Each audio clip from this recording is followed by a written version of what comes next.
All right. Welcome, Janice and everybody out there. Hello, hello. Hello, Greg. Guess what? It's fruit tree launch party. Yeah, there you go. You need to do your symbols so that the balloons go up. You know what? It's not quite doing that anymore. Oh, Uh, okay. yeah, Well, hello, everybody. Welcome to the 2024 launch party. that's right. This is our 25th year of educating people around fruit trees and how to grow them in the desert. I started this program in 1999 when two things happened. Thing number one was I decided I wanted to plant 500 fruit trees in the valley. And thing number two was I discovered that you could go into most nurseries in every big box store and they would sell you a fruit tree that would never make fruit in the low desert. And that just made me mad. So I found a place to buy fruit trees from. That's Dave Wilson Nursery. You're going to hear from Tom Spellman here in a little while. And first year was 1999. They said, we'd be glad to sell you trees. You have to buy 100 of them. So in 1999, I ended up buying 100 trees. And yeah, the rest is, as they say, history. Yeah. Each year now we do about 4,000 trees. That's And about right. yeah, about 4,000 trees these days and educate a lot of people. All of our education is free, just like this. So, Right? Okay, let's go back to us. okay. So glad you're all here. Woot woot. Who are you? Oh, there is that, isn't there? Greg Peterson with the Urban Farm. I lived at a place that I called the Urban Farm in Phoenix for 32 years. It was an old growth food forest. Behind me is the gate going into the backyard, which is still there. And I ran into Janis, what, about 12 years ago now? 12, No, 13 it's years ago? no, about 9, 10 years ago. But yeah, it's been good. I'm Janis. I am the general manager of the Urban Farm and I run the fruit tree program and the education plans. I am Greg's administrative right hand and most everything that he's doing with fruit trees and education. And the I podcast. and the podcast, yeah, everything else. I was a student of Greg's many years ago. Kind of bullied my way into an internship, got a No, chance to no, no, work no, with no, him. no. No, there was no kind of. She bullied her way into an internship. Well, when you're desperate, you need to get something. And I got a chance to work with Greg. I just needed to get through a semester. I really didn't care past that semester of how things would work, but he had a place that fit me and my style of what I do, and he needed me, and we worked together, and it's grown from there. So now I'm the general manager, and I love it. I love what we do. I'm coming to you from my orchard.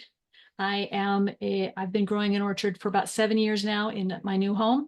I live in Peoria, Arizona, and I call my place Two Piece in a Pod. Nice. Yeah. Excellent, excellent. So our program is interesting the way that it works. Mhm. We are not a full-time nursery. And I did a full-time nursery in 2011 and 2012, and it was a lot of work. And so basically what we do is throughout the year, every month we have a tree chat that you can go to. And then in the fall, we start classes. This past week, we had what you need to know before you buy your fruit trees. And you'll see more information on these classes in a little while. And then what we encourage you to do in September and October is take classes. We have lots of them. And sign up for our root camp program. You'll find out more about that in a little while. Yeah, we have education in a variety of forms. Yep. And then you pre-order your trees. And we're open about 20 days a year at our pop-up nursery. We're open at the end of September for citrus pickup and the end of January for deciduous and bare root pickup. And then we encourage you to keep learning. And when you and I'm really serious about this. You buy a tree from us, or you don't even buy a tree from us. If you have a tree with a problem, you're going to snap a picture and you're going to send it to me. And we're going to take a look to see if we can help figure out what's going on with your fruit tree.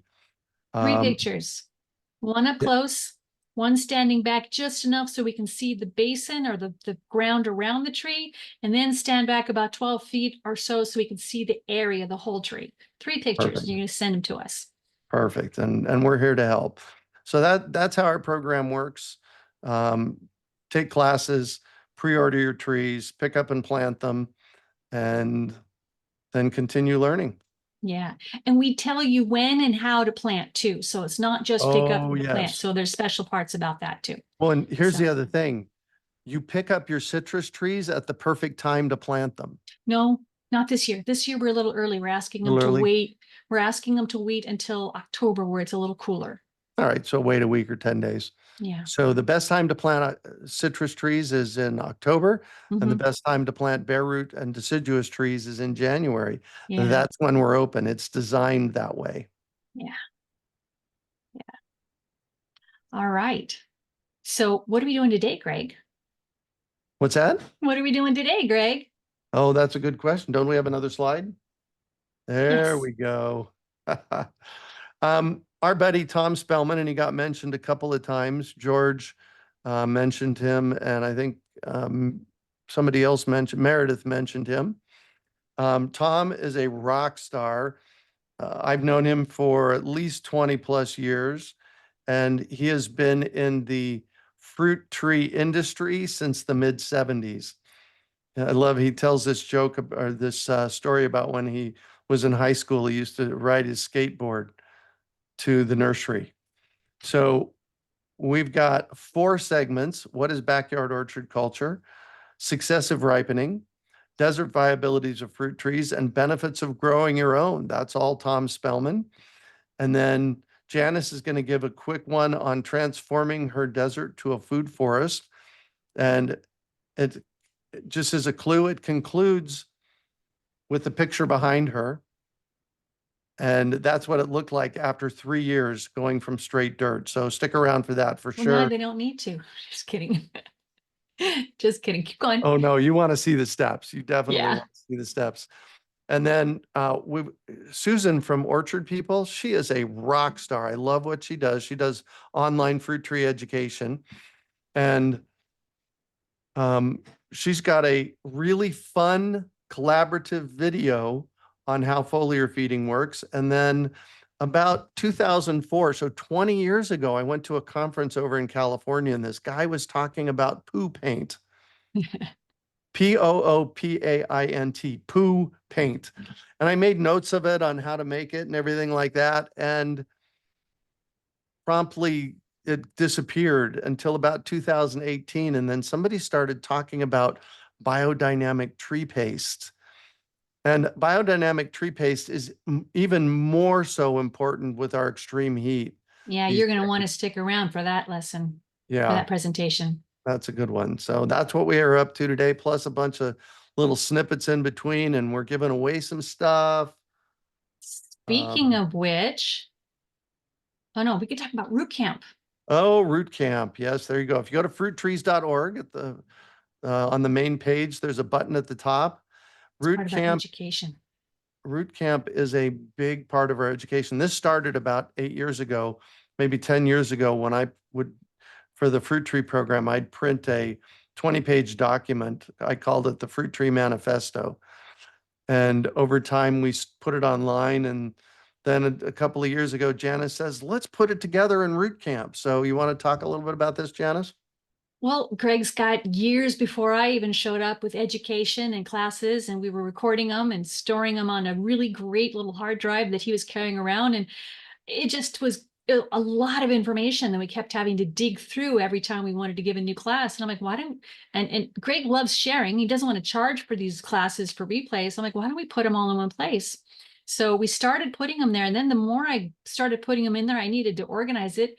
The more I organized it, the better it got and the more we found to put in there. And eventually it became a little library. So we called it Root Camp. And when you sign up and you get access, then you are going to be able to have access to all of these when you need them. And we would love to hear feedback on what you think on it. If there's something that we need to add, give us some ideas, throw it an email to us and we'll work on that. Yeah. And Yeah. so if you just want to see some lessons on planting your fruit trees, there are 7 of them, believe it or not. Mhm. Monthly Yeah. fruit tree care, just go to that section. So it's not anything that you have to consume all at once. It's just there for you, waiting for you to come and harvest it. And you can go back as often as you want so that you Yeah. can get it better and better. All right. Cool. I already did that one. On the wrong direction. Prize drawings. Yes, we do. Yes. We want to encourage you all to come and join us every year for a kickoff to get the new information. So we have a little drawing. Greg used to do this in person, and then we figured out a way to do it online. Just go to urbanfarm.org/24kickoff, and you will be able to put your name in there. And during our drawings today, during the live session, we will go ahead and pick names. So there you go. That's fun. And we're giving away fruit trees and garden consults and Yeah. all kinds of great stuff. Yeah. All So right. what was that link again, Janice? Urbanfarm.org/2024 kickoff. Make sure I got that right.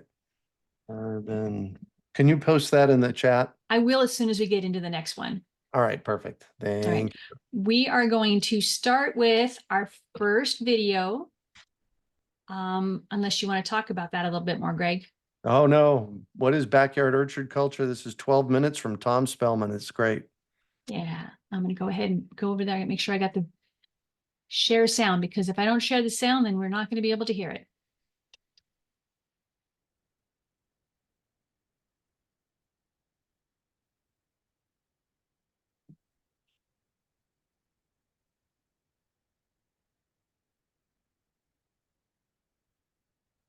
To share it?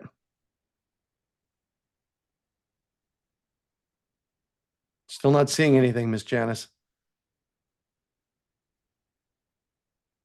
There we go. Technology, gotta love it.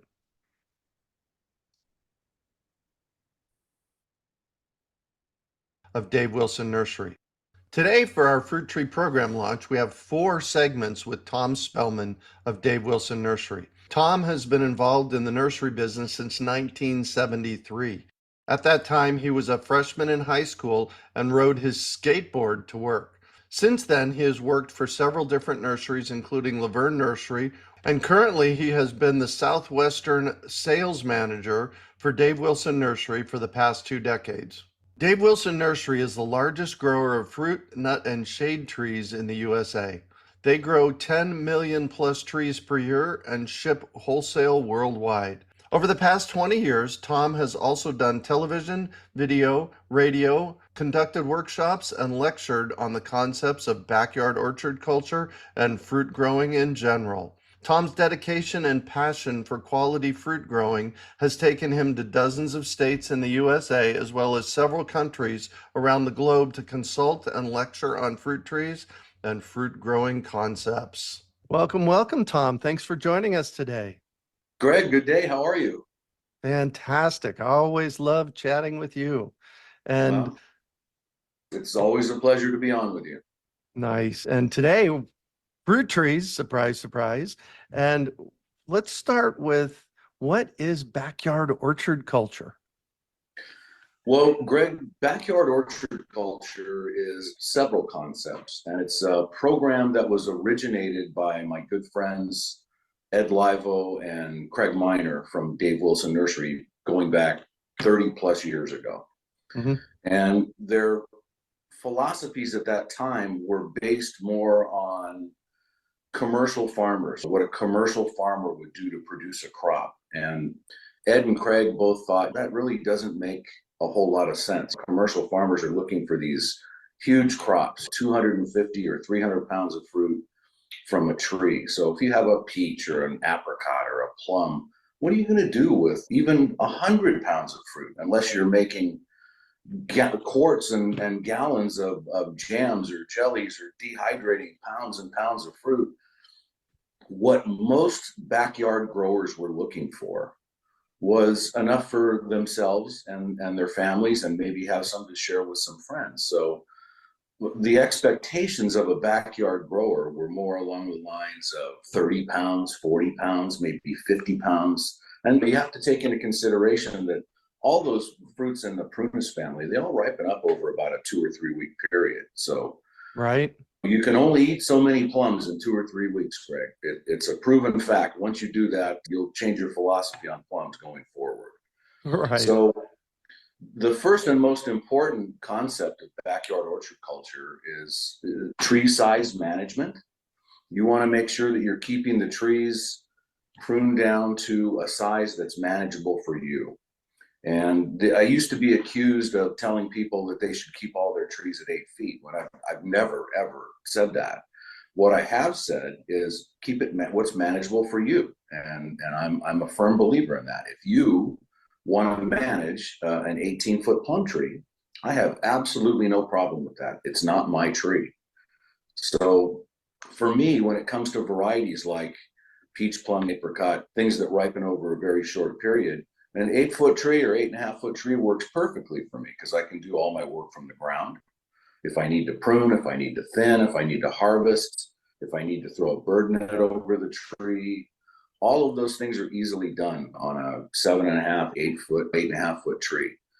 Now, when it comes to things like citrus or fruit varieties that hang on the tree for a long period of time, I have a completely different philosophy. I'm perfectly able to manage a lemon or an orange tree with a 10-foot pole and a basket picker, and the fruit's going to stay up there for a long time. So I can go out once a week, twice a week, pick the fruit that I need for the next few days, bring it in, and I'm good to go.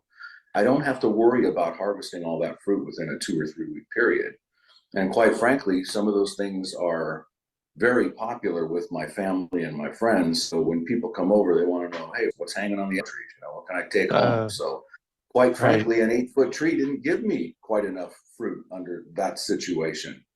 So when you're talking months of hang time as opposed to 2 or 3 weeks worth of hang time, it's a completely different concept. So I can get a couple 100, 300 fruit off that tree. The next most important concept of backyard orchard culture is successive ripening. And we're going to talk more about that as we go on. But that's basically just taking advantage of the varieties that you have through the seasons where you can harvest ripe fruit and growing a little bit all the time throughout that season. So where I'm at in the San Gabriel Valley in Southern California, I can literally harvest out of my yard every day of the year. I can go out today and pick 2 varieties of peaches. I can pick gold nugget mandarins. I have grapefruit. I have lemons. So there's lots of things I can go out and eat fresh out of the garden today. And I'll have that advantage right through summer and into fall. With the combination of having deciduous varieties that ripen early summer, midsummer, late summer, citrus that ripen on a year-round basis, you can always pick something out of my yard. That's what I've created. So successive ripening is important, very, very important. Number 1, manage tree size so it's manageable for you. You choose the size and be willing to manage the tree at that size going forward, period. Number 2, try and plant some successive ripening varieties so you get a little bit of fruit as often as possible, if instead of a lot of fruit all at one time like a commercial grower would be looking for. The next concept I think is also important. Grow what you like and what you'll use. You want to make sure that if you're planting something in your landscape, that it's something that you choose and you're going to use in your daily culinary lifestyle and something that your family's going to like. I had a really interesting call that kind of hit home with me. This goes back 10 or 12 years. And we were promoting the concept at the time. And I get this call, it's probably around October. And the guy just says to me, what do you do with quince? In a very frustrated voice. Uh-huh. And I have these memories of the quince tree that my grandmother had when I was a child growing up. And I said, honestly, when I was a kid, I used to throw my cats on my grandmother's back fence.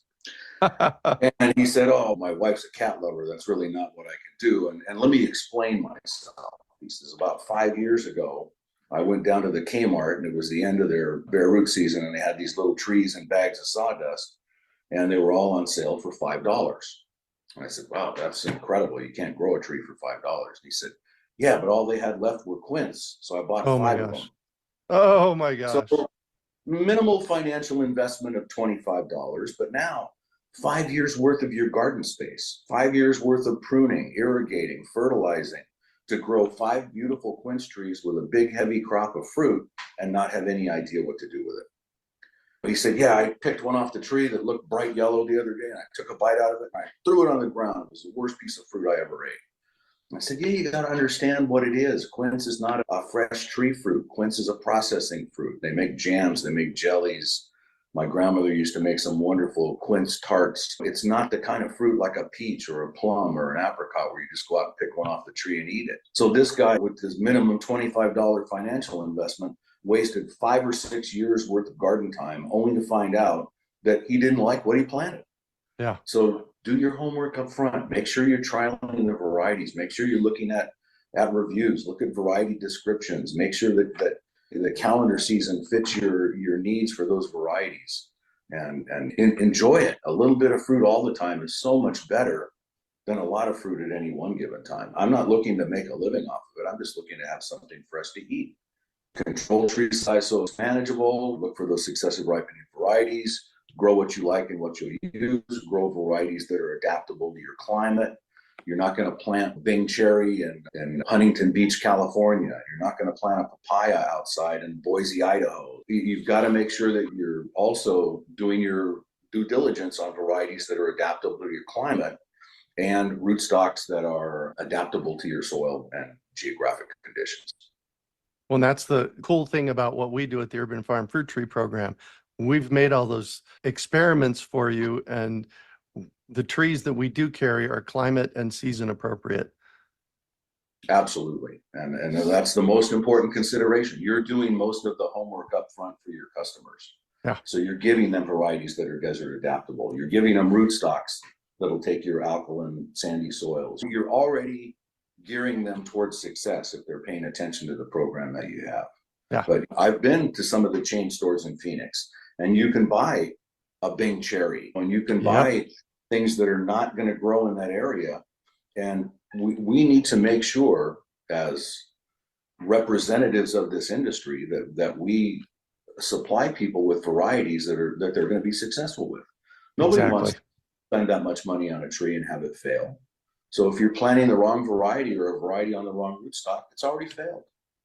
Go with people that are working on it like you are. You and I have been working together for what, 25 years. Yeah.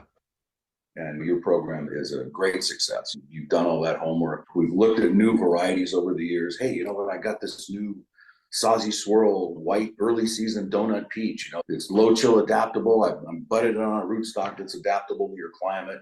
So now you can just take that and roll with it. You know? And I do want to throw out a couple of things. Avocados and cherries are pretty much, well, cherries are absolute no-goes in the low desert, and avocados are 99.9% no-goes in the low desert. But those are the exceptions to the rule. In general, you want to stay with the proven varieties. And along those lines, though, I have an 80-20 rule. I want 80% of the varieties in my collection to be tried and true varieties that I know are going to produce in the area. And then 20%, I want to experiment. I want to play with it. I want to try new things. I want to go out of the box a little bit. But you know what? On that 20%, if I fail with it, that's okay. Yeah. I tried it. I know, did it work? Did it not work? I failed with dozens and dozens of varieties over the last 40 years of my career. But you know what? Yeah. Now I know what works, and I'm always looking for something new. Well, okay, this didn't work. I'll put this in there and try that. If that doesn't work, try something else. But never be afraid to experiment. Never be afraid to look for things that may be a little bit on the outer edge of what you can acceptably do in that climate or in that soil type. But if you want to experiment with a few trees in your collection, go right ahead. Yeah, amen to that. Awesome. Thank you for this segment on what is backyard orchard culture. Always a pleasure, Greg. Awesome. Awesome. That is such a great concept of, keeping your trees small. And I've been promoting it for a couple of decades. I've always said that a peach at the top of a 25-foot tall peach tree is bird food in the city. So, Mm-hmm. and I think next thing is we actually have some drawings to do. We do have some drawings. So let me tell you that we do have some entries here. Some, We it was do have it was a waterfall full of them. Yeah, we do. We have some entries here. So right now we're going to do some giveaways. Greg, sorry, I'm going to pick some numbers here. Do the randomness. Shuffler. All right. The first person is Becky Welsh. Becky Oh, Welsh Becky, is hello. going to get a mulberry bush. Oh, I'll tell you what, those mulberry bushes, they're amazing. The dwarf black mulberry is one of the most productive, tastiest mulberries that grows in the low desert. I had 4 of them. In fact, I think maybe we have a video today on the dwarf black mulberry that we're going to play. It's a 2-minute one. And I used to take a bed sheet and put it underneath it and shake the tree, and I would literally get pounds and pounds of berries. Nice. Yeah. All right. The second person is, oh, let me tell you what you're getting first. I'm kind of going back and forth between the screens. A planting starter kit. Craig, you want to tell them what that's Ah, for? planting starter kit. Who got it? This is for Willie Savnier. I may have been saying your name wrong, but Willie Savnier. Nice. So when you plant a tree, and you're going to get a whole class on this later in the season or in root camp, but you're going to dig a hole 2 feet by 2 feet by a foot deep and put back in that hole 40% native soil, 60% planting mix, and a planting kit. And the planting kit is mycorrhiza, azomite, and worm castings. And it's super energizing the hole where you plant your tree. So yeah, there you go. And the third person is going to get 4 tickets to the Great American Seed Up, and that Oh, is Matthew Cook. oh man, Matthew, you don't want to miss the Great American Seed Up.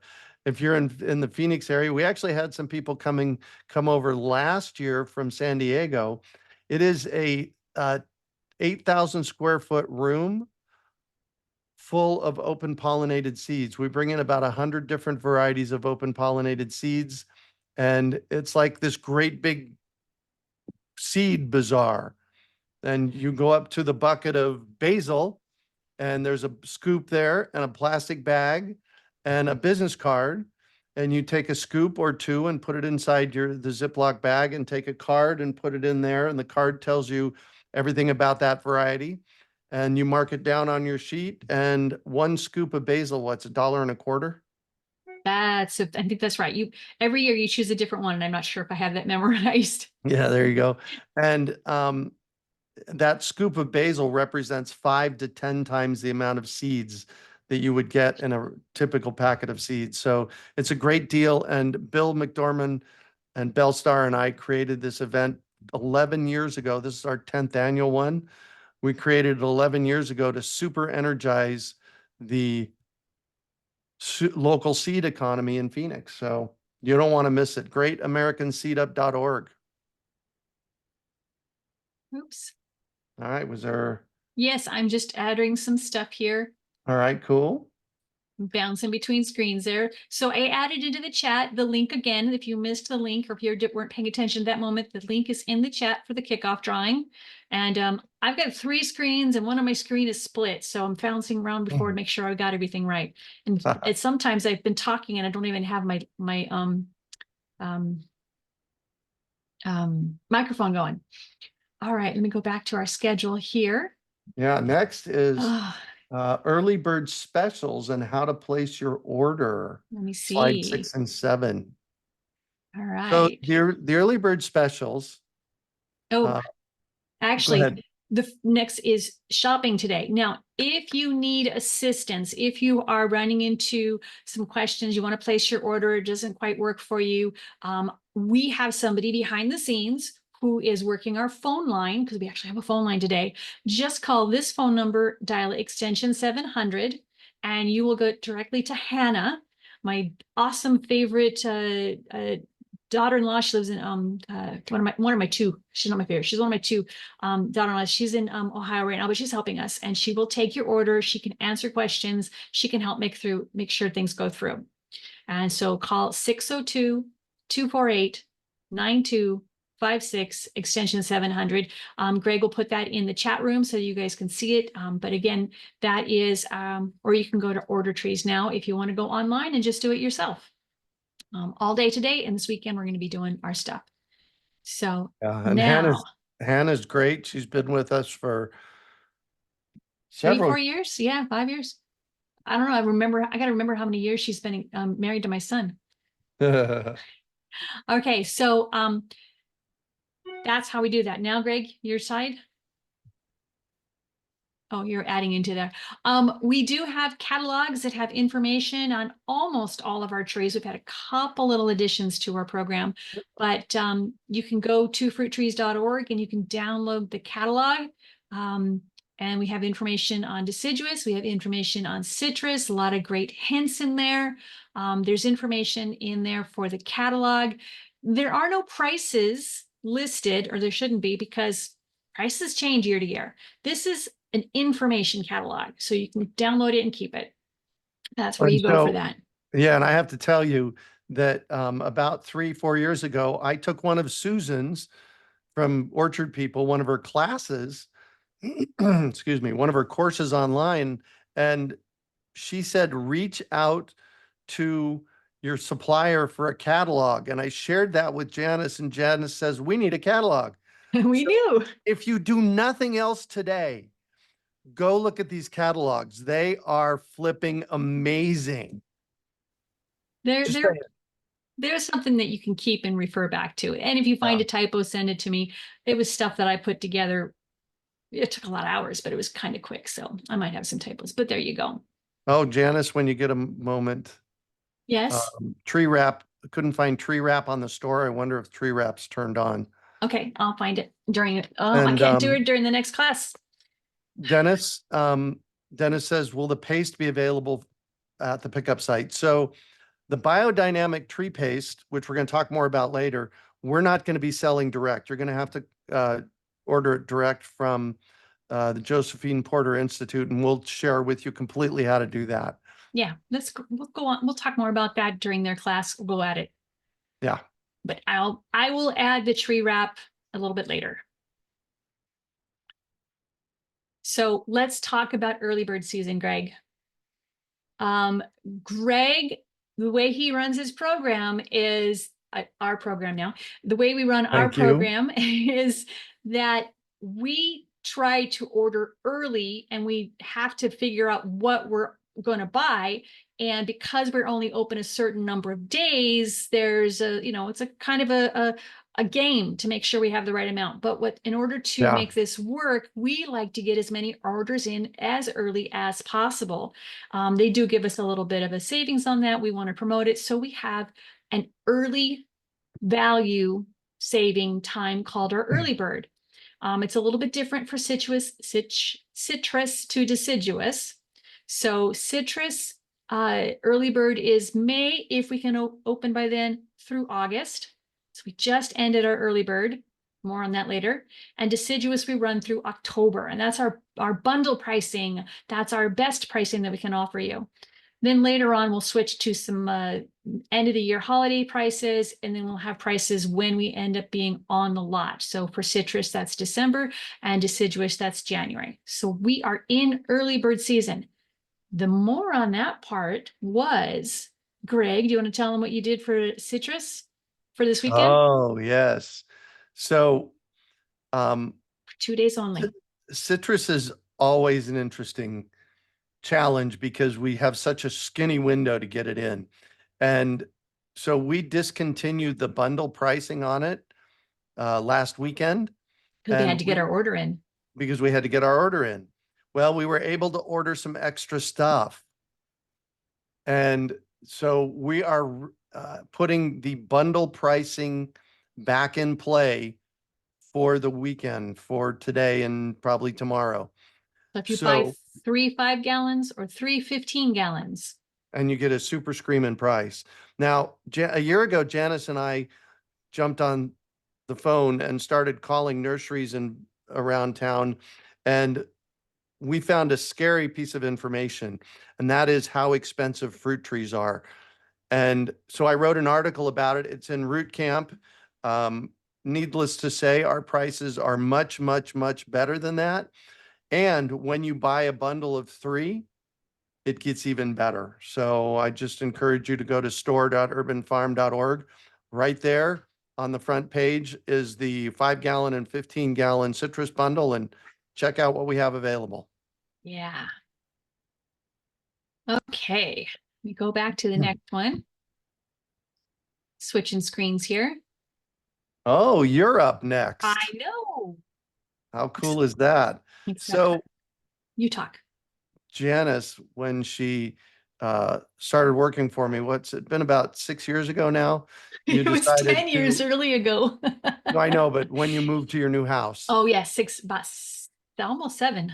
almost 7 years ago. And so we did a lot of chatting and consulting about what for her to do for her yard. And this is what she did. And it's mind blowing what she's done with her space. Now it's been 6 years, but this is the first 3 years she was in the space. So, wow, that's all I have to say.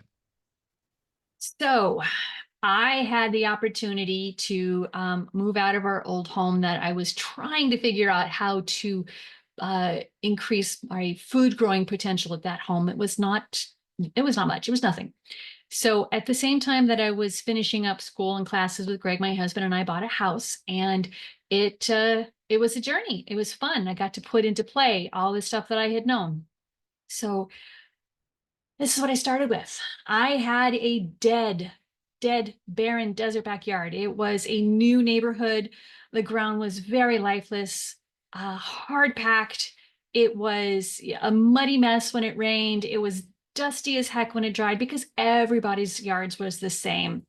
And I was excited because I was really going to be able to do what I wanted to do from scratch. So as Greg has been teaching for years, I, of course, started with mulch. Now, the picture there, I got it from chipdrop.com, and my husband and I got this. This is actually the smaller of 2 loads that I got from Chip Drop. And we had, it was beautiful. It was beautiful chips. There was fresh chips. It was started to compost pretty quickly. The only challenge was that I had a very narrow pathway to the backyard, and we had to do this wheelbarrow by wheelbarrow, but we did get it. And so as we moved through the yard, you can see this is our backyard. My little sentinels there were guarding everything. We had to start laying the wood chips in the back. That was the elevation, the grade was a little bit higher in the back. So as things kind of went through, it was so muddy, so yucky. And then we started adding mulch and more mulch and more mulch. And that is like 2 loads right there, 2 loads of the mulch back there, because we were laying it thick. And so we got another load, and then we got another load, and I even got some from the urban farm, and we ended up putting 6 to 12 inches thick across the whole yard, wood chips everywhere. I immediately noticed that the dust was down. I mean, that was markedly different about the dust that was coming into our house and on our furniture and everything else. And then That we is had that is one of the single biggest things I hear from people when they put woody mulch down, is that it cuts out the dust. It does. And you know, if you think about it, that's our topsoil blowing away, drying up and blowing away. So this was so awesome here. And I recommended it to all my neighbors because they were having the complaints about dust was, prolific. And then it rained. Maybe a week or 2 weeks after we finished this, it rained, and the water that originally had pooled and muddied up the surface horrendously because it was just taking so long to soak up was gone within 15 to 20 minutes. It just went right into those wood chips and then was slowly penetrating the soil. My neighbors were not so lucky. They were having flooding. They were having, water right ways down the back. It was just really, really crazy. So I needed time for the soil to do what it needed to do. But I also, this is the summertime. I wasn't ready to plant trees until I wanted January trees. I wanted deciduous. So you can see me kind of scratching my head there. Those are my two boys helping me set up some in-ground garden beds just to kind of get things started. And that's what we did. It took a little while, but the soil was already building at this point. It was already happening. You can see right here, there's a little green thing. I had a weed start. I don't know how it got there, but it did start because the soil was happening. But I had ordered trees. I had a whole bunch of ones that I wanted. I chose the fruit that I wanted so that I can start my orchard, but I ordered a lot of them. And we started digging holes. Trees weren't here yet, but we started digging holes. And I'm so glad we started when we did. I think we started late October digging these holes. And the soil was so hard, ran into some big challenges. There's a whole story on that at Mud Bath Salon on on how the challenges went. urbanfarm.org/mud bath salon, because that's what happened. We did the fall prep. We dug the holes. We filled it back up with some more, leftover soil and mulch. And then we marked the spots so I knew where the trees were going to go. And then when the trees showed up, we were planting the trees and I ran into a problem. Right here, all the trees were planted except for one, and I was too tired, but it rained. We stopped, came back out, and I noticed that I had a percolation problem. So more on that in our other classes. I just got to tell you how important it is to do your percolation test on your soil. I had to end up taking my trees out and doing some remediation and then putting my trees back a year later. So yeah, 14 trees in one day, and then the rain came. So took 24 hours. So what did we do? We had to go back a little bit. We decided to bring in some good quality soil and to elevate, because going to fix the soil that was there all by itself wasn't going to be enough. So I went up and I elevated the back section of my yard. I created an orchard section. I brought in a ton of compost and soil, but I did soil. I didn't do the dirt that you get anywhere. I tried to bring in soil. And then I covered all that back up with mulch and I let it sit. My husband, actually, before we got there, it took a while. We brought that in. You can see that this wall right here is actually 4 bricks high at that point. I ended up going 5 later just so I can have some visual, but that's how high it was. And there's my trees waiting for their homes to be ready. And we added the organic material, we tilled it in, we turned it over, we found some debris in the ground that we needed to remove, including an old t-shirt. I don't know how that got there, but we did it. We took our time and we did it, but the ground was becoming fertile and we were having plants already start. One of my compost piles that I had started during that year started producing, and I had this great big plant, a melon plant right there. A cantaloupe, I think, but it was gorgeous.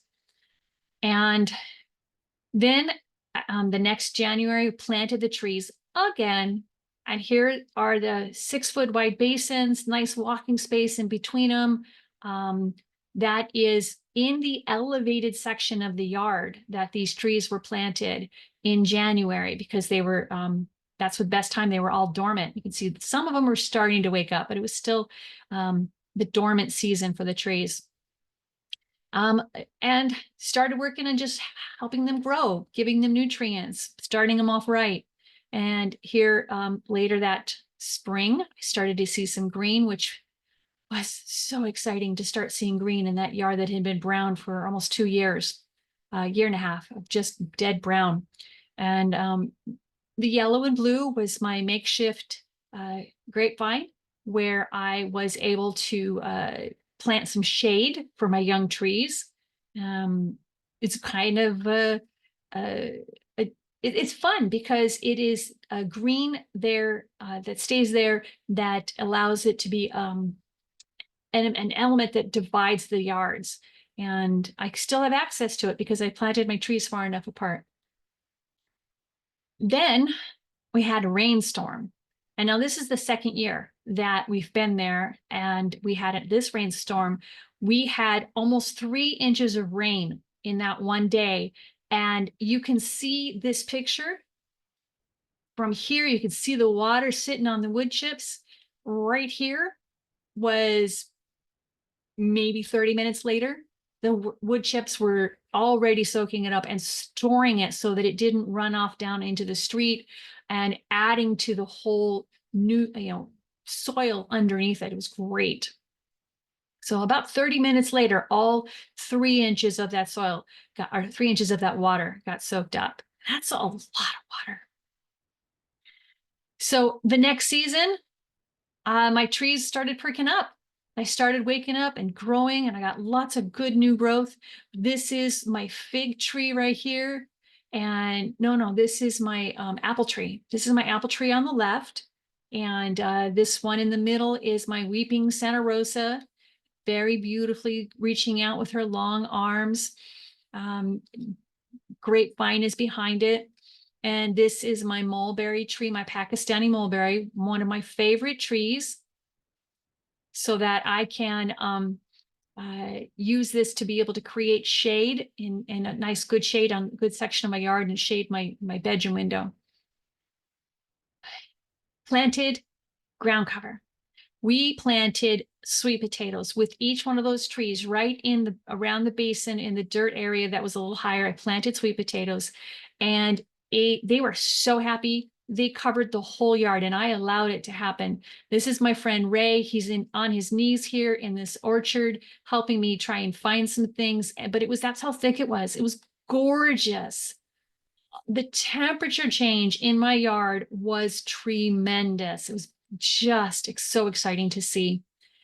And then, in a few months change. Here's a picture early in the season. This is my apple tree looking backwards. There's my weeping Santa Rosa. This is a little bit later, about 4 months later, I think. Here it is. The sweet potatoes hadn't quite yet started again, but they're there. They're starting to wake up in the ground. And this is my 2 apples looking in down the line of the orchard. And I had so much beautiful green. I had an artichoke plant that just exploded with growth. It was so happy. I mean, look at all those artichokes. It was great. That was my first real successful artichoke plant that I had grown, because every other attempt that I had it in the other house was so small. Or actually it was in a pot, and then this is my grapevines. Now my grapevines, I had been using the foliar feeding on it. They were so happy, so green, and so prolific. My neighbor down the street kept coming over and asking me for my leaves. It was so fun. So again, I started with this barren, dead backyard. I put some patience and wood chips and energy, and I was able to take this and make it into this. This was 3 years in. Fortunately, I'm not big on pictures, so I didn't take pictures for year 4 and year 5. And today's pictures are during the dead of the heat. It doesn't look worth having. So this is my late spring picture 3 years in. You got to remind me to take another picture, Greg. All right. Wow. So you told me something this morning also that is really important. The tree in the middle, the big tall tree in the middle in the back. This one right here. That's in the neighbor's yard. And what did you tell me about that today? Oh yeah. So this tree and this tree are in my neighbor's yards. All these right here are mine. They're at a manageable level. But this big tree here has been maintained by landscapers. And just this last about 4 months ago, 3-4 months ago, the winds came through and broke so many of those branches that they ended up just taking the whole tree down. In my neighborhood, we have, just in my block alone, we've probably lost about 6 of the neighbors' trees to high winds. And my trees are at a manageable level. They're doing great. And even the tall one, which is the mulberry, is still happy because the structure is so good that I don't have worries about any of these knocking over. Yeah, exactly. Plus the soil is below them is good, so they're deeply rooted. Yeah, that exactly. Exactly. Awesome. Awesome. Wendy Walker says, thanks. Matthew says it makes such a difference when the native trees are pruned in a natural way too. And Yeah. Megan says, show us the summer pictures so we know what to expect. That's a really good point. I will do Yeah. that in one of our tree chats. I'll bring in some summer pictures. That's a Cool. valid point. Yeah, excellent. And we're not doing a lot of questions today because we've got several sessions in the next couple of months to address your questions specifically. Plus, each one of our weekly classes, we take questions because there's so much to cover today. Yeah, And next is a desert gold peach, is it not? there it is. All right, now, so give me a second here. I've got like 5 buttons to click to make this. I'm gonna go ahead and mute myself right now. All right. So my favorite tree for the low desert is a desert gold peach, and it is an absolutely amazing, amazing peach. It's the best peach I've ever grown in the Phoenix area. And I've been growing fruit trees since 1975 in Central Phoenix. So desert gold peach. One of the things that I love here at the Urban Farm, and one of the things that I love to do, is plant fruit trees. The reason being is you plant fruit trees once and you get fruit for dozens or hundreds of years. I have 2 citrus trees in the backyard that were planted in the 1920s. That's 100 years ago, and I get fruit off of them every year. This happens to be my favorite tree. It's a peach tree. It's called the Desert Gold Peach. It is an amazing, juicy peach, hugely prolific. It will make so many peaches, you won't know what to do with them all, I promise. They absolutely will make your toes tingle and probably splash down the front of you. Enjoy. Oh, oh. You got to get yourself one of these.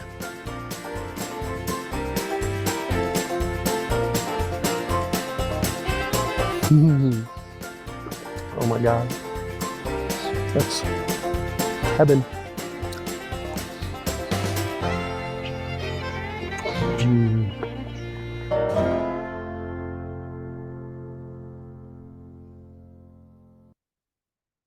I love that video. Isn't that fun? So excited in that one. Your joy at eating that peach is so Oh. obvious. It broke me for being able to buy store-bought peaches. I can't do it anymore. Any stone fruits, cherries I can buy in the store, but apricots, plums, nectarines, peaches, I can't do it. Yeah. Yeah. I was in a hurry the other day and I bought one so I can have it for lunch. And I was like, what am I doing? Right. So we have our next item here is root camp. Yeah. And we've already talked a lot about that. Is there anything Well, else? did we give them the link to how to join it? Fruittrees.org. Fruittrees.org. I thought we had another one that was there, but that's okay. That'll get you there. Fruittrees.org will give you lots of different links and you can join Root Camp. I would love to see in the chat any comments as to who is actually joined or if they what their thoughts are. So tell us what you think on it. Root Camp is something that we've been very, very proud of the last couple of years, and we keep adding.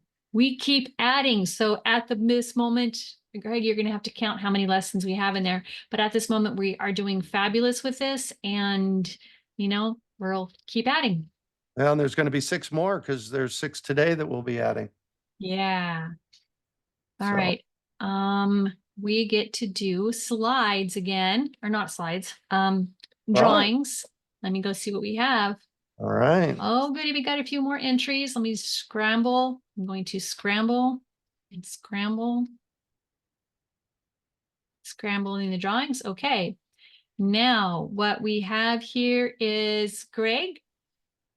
we're going to give away. Do you see the giveaway lines? In our script. Yeah, slide script to page 2. You can choose one of those, one Ah, of these right there, section 2 drawing.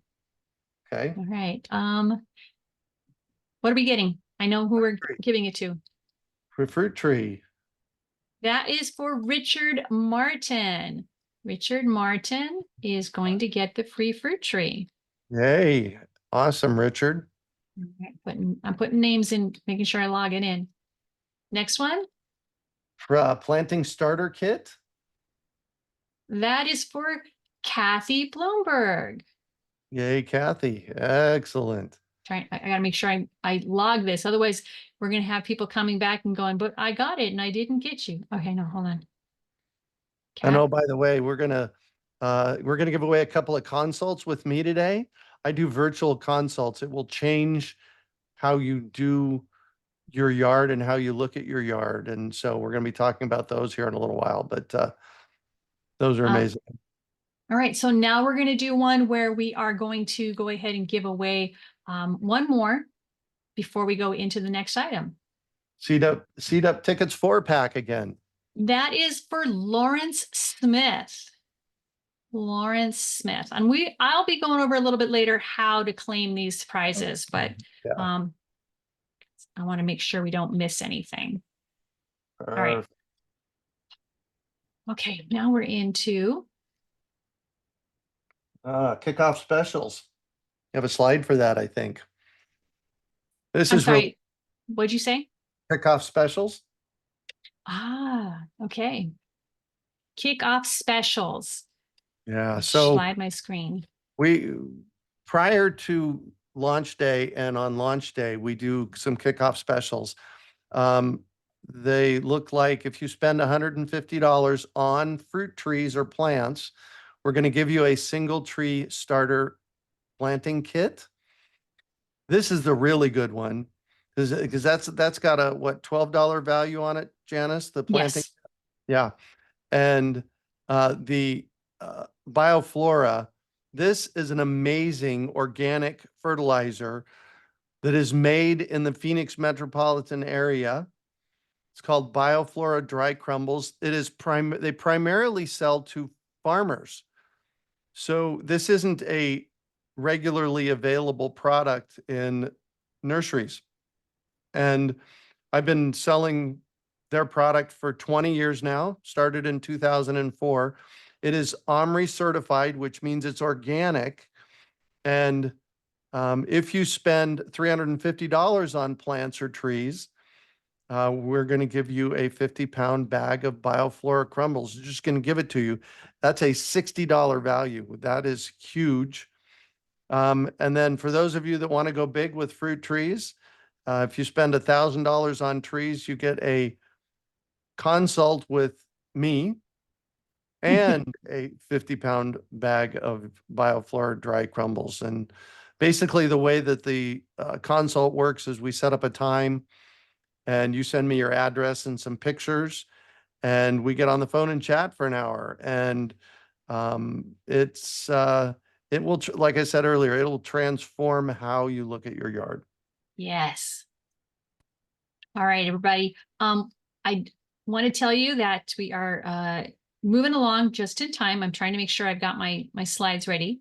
I wanted to remind you that if you wanted to register, if you really like our registers, you're going to go to urbanfarm.org/2024 kickoff. That's to sign up for the drawing. Yes, for the drawings today. And we're done when we're done with this, and then that's it. But yeah. All right. Next is a video on successive ripening. Did I get that right? Yeah, perfect. I wanted to make sure I had the sound on. I don't want to skip that. What is successive ripening and how it extends your harvest season? And I have a specific trio that I'll want to talk about here in a little while, but why don't you jump in? Successive ripening. So thank you, Greg. Thanks for the opportunity. And I have to say that over the past 23 years of my career with Dave Wilson Nursery, I've found that successive ripening is probably one of the most important concepts for backyard home growers. The worst thing that they can do is plant one big, giant, standard-sized orchard tree on a peach, on a plum, on an apricot, and now you have 200, 250, 300 pounds of fruit that are all going to ripen up over a very short period, 2.5, maybe 3 weeks as a long shot. So I don't need that much fruit. I don't have a fruit stand. I don't sell at farmers markets. I don't can 100 quarts of plum jam. So I have no need for that much fruit of any one variety. Successive harvests would mean that I can plant more varieties in my collection that are going to give me fruit over an extended period of time, and I can keep my trees pruned down to more of a manageable size, or plant multiple varieties together. Like I can put in a May Pride peach, an Eva's Pride peach, a Mid Pride peach, and an August Pride peach. So I have May, June, July, end of July, early August. I've got 4 successive ripening varieties of peaches. So every couple of weeks, I can pick another variety through that period. So if I planted those trees on a close spacing and I kept the tree size pruned down where it's all manageable for me, which I'll do and always have done, I can expect probably 25 to 40 pounds of fruit from each one of those varieties over that 2 or 3 week period. Well, that's a usable amount for myself and my family, and maybe even have a little fruit that I can give away. So if you look at that philosophy, that's a much, much more effective method for a backyard grower. Instead of having to deal with an intimidating amount of fruit at one time, you deal with a small amount over a several week period so that you can enjoy that fruit longer and further into the season. The big tree commercial philosophy works well for a commercial grower. They're going to bring in ladders and trucks and people and equipment, and they're going to pick 50 acres of nectarines in 2 days. And all that fruit's going to go to a handler. It's going to go to somebody that's going to wash it and grade it and put a sticker on it and put it in cold storage. And they're going to ship it out to markets all across the country. And the farmer gets his check. It's his work. It's what he does for a living. So that's great. That's going to go to hundreds, if not thousands of people, this 50 acres of nectarine harvest. But that's the average person doesn't need anything close to that. So you want to take advantage, understanding your seasons. When do I have varieties that fall into slots during my season? Do I just have June through October? Do I have 8 months out of the year, 9 months out of the year, 12 months out of the year? And you want to justify the varieties that you're putting into that collection to ripen over that season. Well, one of the things I want to jump into here is we don't bring in July, August, and September ripening fruits because the fruits have to go through the hottest part of the summer and they just don't fare well. So we are, for stone fruits, we're May and June and early July. Yeah, absolutely. Yeah. Which for peaches, for us, is the Desert Gold Peach, Tropic Snow Peach, and Mid-Pride Peach. And they come about 2 to 3 weeks apart, starting in mid-May through the end of June. And that's just a beautiful way to do it. And that's perfect. We've already looked at your climate. We've looked at the varieties that are adaptable. We've looked at the season where you can physically harvest good quality fruit. And we've targeted those varieties that are going to fit into those slots. You have other varieties. You've got a lot of citrus out there. You've got a lot of people growing tropical fruits out there. You've got people successfully doing apples and by providing a little bit of afternoon shade, say after 3 or 4 p.m. There are definitely other varieties that you could slide into that program. But you're right, for stone fruits, peach, plum, apricot, pluots, you're looking at that window maybe from the middle of April until the middle of July. Yeah, exactly. And summertime stuff, jujubes and figs ripen later in the summer, do they not? Absolutely. Absolutely. Yeah. Pomegranate, there's a lot of desert adaptable varieties that you can fit in to create that successive ripening concept. Yeah. And somebody reminded me the other day, prickly pears do great in the low desert. So no, they do. And you're going to get your fruit in the late summer, fall. You're going to get your new pads in the late winter and through spring and early summer. So you're taking advantage of both the fruit and you're taking advantage of the foliage on the new pads. Yeah, Nothing I like better than nopales and eggs with a little chili and tortillas. there you go. Awesome, awesome. Well, thank you so much for this lesson on successive ripening. Yep. Basically, it's just time it out and fill the slots where you have the opportunity to get ripe fruit in your area and enjoy that little bit of fruit all the time instead of a lot of fruit at any one given time. Yeah. And we can help you with that at the Urban Farm Fruit Tree Program. Yay, yay, yay. Nice. I always love chatting with him. Well, he's so empowering. Yeah. He's empowering. He wants you to succeed. He wants all of our customers to succeed. He doesn't get, he just guard his information. He's like willing to share. So I love that. S. I do. S. Dibley says, thank you, Dave. Yes. Yeah. I do have some information about the tree wrap. It is available on the cart. I'm not sure why it isn't showing up, but if you just type wrap in the search bar at the top, it'll find it for you. Cool. So I want to touch quickly on citrus. We have our citrus bundles available still for the weekend. That's going to be your best price you're going to get on citrus trees pretty much from any nursery in town. And it's our best price of the year for us. So store.urbanfarm.org, check that out. And then Yeah, and now the nice thing about the way the citrus program works is you get to choose your tree ahead of time.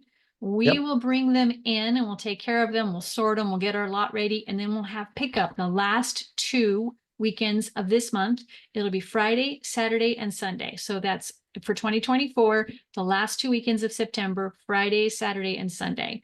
You can already go online to our homepage and pick your pickup slot because we do it by appointments. And we have like maybe 6 or 10 people at a time for doing appointments. Yeah, I want to say something about that. Making appointments sometimes is a little bit irritating for people, but let me tell you, before we did appointments, and interestingly enough, it was COVID that had us do appointments. Yeah. Before we did appointments, sometimes people would come down and wait 2 or 3 hours to pick up their fruit trees. And it wasn't that we weren't trying to help them. We just had so many people coming at once. At 9 Right. o'clock in the morning, we would open up and there'd be 50 people there, 60 people coming to pick up their trees. Yeah.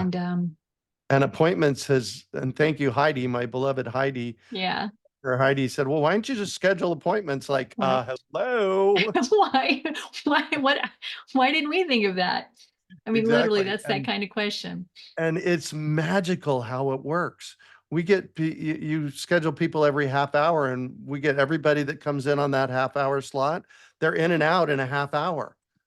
It's been a lot easier for us too, because our tree crew aren't as overwhelmed at the beginning. We can take our time and we can answer questions. We make sure that we don't rush. We're not making, the mistakes that were happening before. We're able to take our time. We've got that gate check too. So it's such a smoother process. And Tammy out front has a list. She'll be there almost every day. And she has the stack of orders. You come in, you say, hi, I'm here to pick up my tree. My name is, and she'll look and she'll double check. And then she will be able to pull out your order and we start filling it. So it works really good.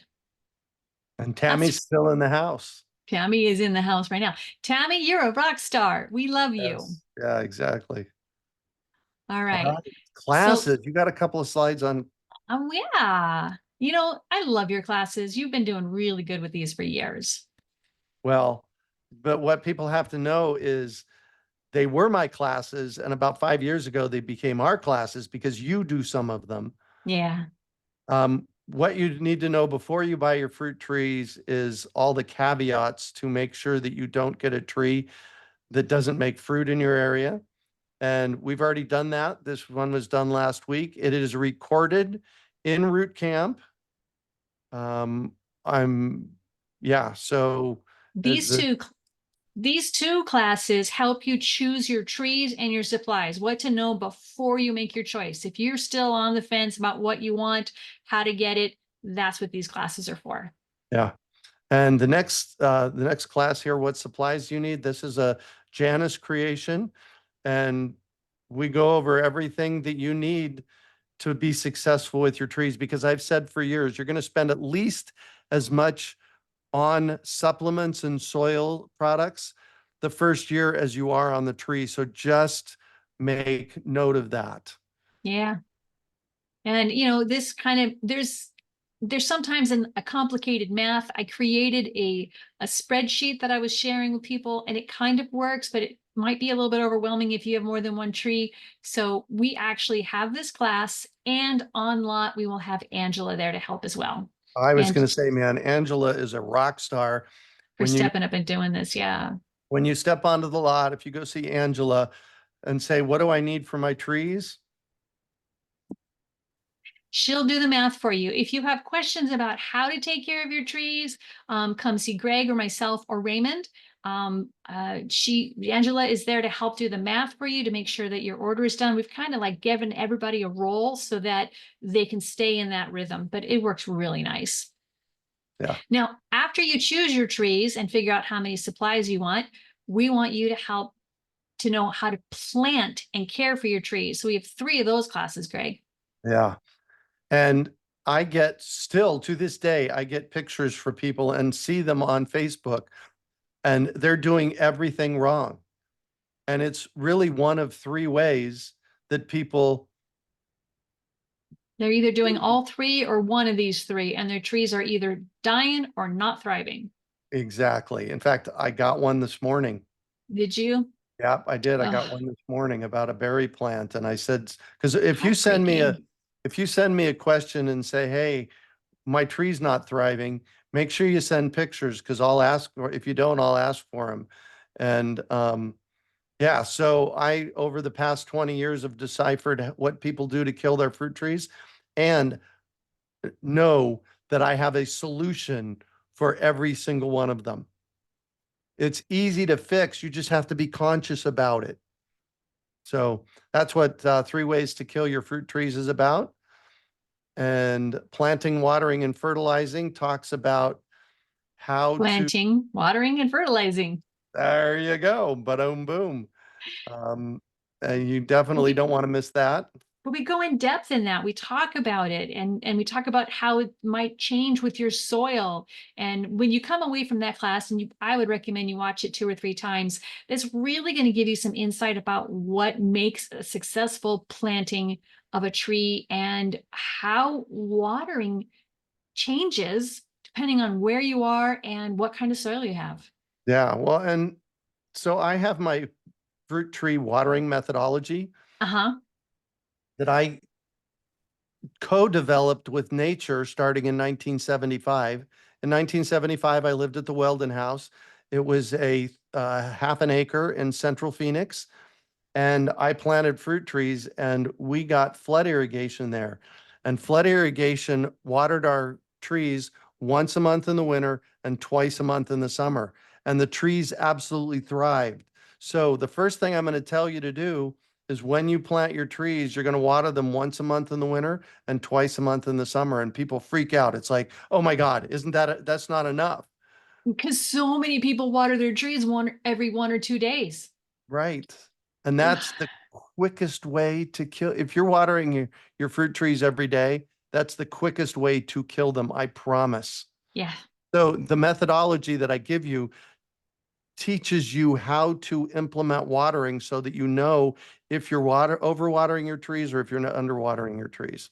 I mean, and yeah, and we go through it because this is how you take care of your fruit trees. It's a little bit different when you're just starting out, so we help you get through that section. But when you get your tree in and it's established, this is what you want to do to help your tree have a nice long life. We go over it in this class. Yeah. Megan, actually, one caveat, but yes, twice a month in the summer is enough for brand new trees. If you're following our methodology of woody mulch and green ground cover and everything that we're doing, a deep water once a month in the winter, twice a month in the summer is good for your brand new fruit trees, with one caveat, and you're going to have to come to that class to learn what that caveat is. Right? Yeah. All right. And our third class? No, this is all you, Janis. Well, we have a lot of information that we share, and some of it is um, a little bit more work and some of it is a little bit more money.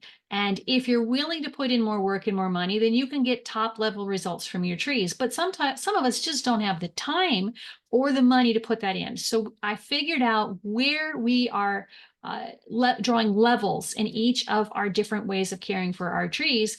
And I'm laying it out so that you can figure out where you're ready to make your next level up in the different areas.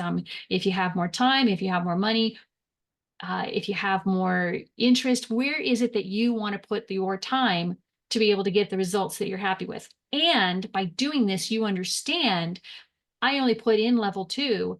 This is why I got level 2 results. Level 2 results is still great, but if you want level 3, you need to go up to level, you need to know the steps to do that. Well, and we're even going to up level it even more this year because the extreme heat of the last 2 summers. Yeah. I've gotten more emails from people than I ever have Yeah. this year. And we do have a guarantee on our fruit trees, and we've implemented more guarantees this year than we ever have, but we're still less than 20 guarantees implemented. So people are being successful with this methodology. Yeah. All right. And then if you have questions, if after all those classes, you're still needing a little bit of questions, because in our classes, we open up our Q&A sessions so that we can answer your questions while you are in our classes. But if that's not enough, or we had too many, we ran out of time, we have specific days just for Q&A. Now, if you are not sure what questions to ask, come join us and see what others ask. And Yeah. we've got 2 of those, right? Great. Yeah, well, one for sure. I think we've scheduled one 2 weeks after this one on a Tuesday. So Yeah. late October as well. And if you want some time just to talk about your design, where you're going to put your trees, how you're doing your water, where does the water go? There's so many questions that you can ask, and Greg's going to be there to help you through it. He's got all his permaculture experience, all his fruit tree growing experience, all his desert fruit orchard experience, and he's going to be available to help. In the future, I will be too, but I am not available this year. But so we've opened up for Greg. Go ahead and choose a date, and you can go to theurbanfarm.as.me and you can pick a date. And there's a link on our consults as well. Interesting. Megan says she was the one that said not enough for the baby trees. She said this was the second summer for my trees doing ultimate tree care, and they needed to be watered at least once a week. So Megan, you got the caveat. Yeah, she was paying attention. Yeah, there you go. Excellent. Yeah. And really the caveat, you'll learn more in our class, but you got to pay attention to your trees. Right on. So Megan gets gold stars. There you go. Yeah. All right. So you can shop today. You can go online and go to urbanfarm.org/order trees now. As far as the citrus grows, we are already running out of some. We are getting a little low on some of the deciduous, but we should have enough for the next month or so without running out of any. But citrus, we run out of some. So I think that if there is something you have in mind, order soon. And Hannah is waiting at that phone number. If you just want to call and chat with her, she's there too. She's a rock star and she can help. Excellent. All right. So we're giving away some things again. Again. First thing we're giving away is a fruit tree. All right, let me get to that. So, and this is a fruit tree, a $70 fruit tree of your choice. All right. Let me do some randomizing. Yep. Hold on. All right. I'm probably saying this wrong. Kunyu Zhang. I apologize. I believe it might be George. I apologize if I said that wrong. I'm trying to copy and paste. You get a fruit tree. Yeah. Very good. And then the next thing is a mulberry bush. Hold on, I'm marking him. I'm marking that I actually gave him one. All right. Randomizing, click, click. Teresa Lozano. Teresa Lozano gets a, gets what? A mulberry bush? Mulberry bush. All right. Yeah. And a planting starter kit. George wanted to know what variety. It is a, oh, you get to pick from our list, but George, they need to be picked up in Phoenix. We do not ship. Is George a distance? George, are you, if you're at a, if you're not local folks, letting me know and I'll put your name back in if you don't want the gift. The next one is what? Planting starter kit. That goes to Jenny Conway, Jenny Conway. That we can actually ship. That one we can ship. All All right. right. And the next one is 4 seed up tickets. That is Les Smith. Les Smith. You are the winner of 4 seat up tickets.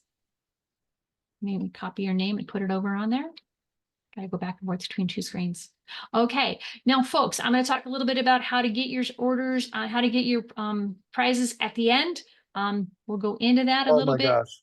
You're gonna have to redo the seat up tickets because Les Smith won 4 tickets last segment. Did I get less? Oh, you know what? I didn't highlight his line. Sorry. That's all right. That's funny that I gave him the same thing. That's all right. I didn't highlight his line. All right, let me randomize again. Suzanne Matsura. I apologize. Suzanne, I was talking with Suzanne this morning, I think. You're gonna love the seat up, Suzanne. You don't want to miss that. All right, so that's our drawing this time. Excellent. Okay. All right. Oh my gosh, this next one. So I've been working with Susan from Orchard People for probably a decade now. She's up in Toronto, Canada. I've been on her show multiple times. She's been on my podcast multiple times. She talked about grafting last year. This year, she's actually explaining to us in a really fun way how foliar feeding actually works. So let's go ahead and get on with this.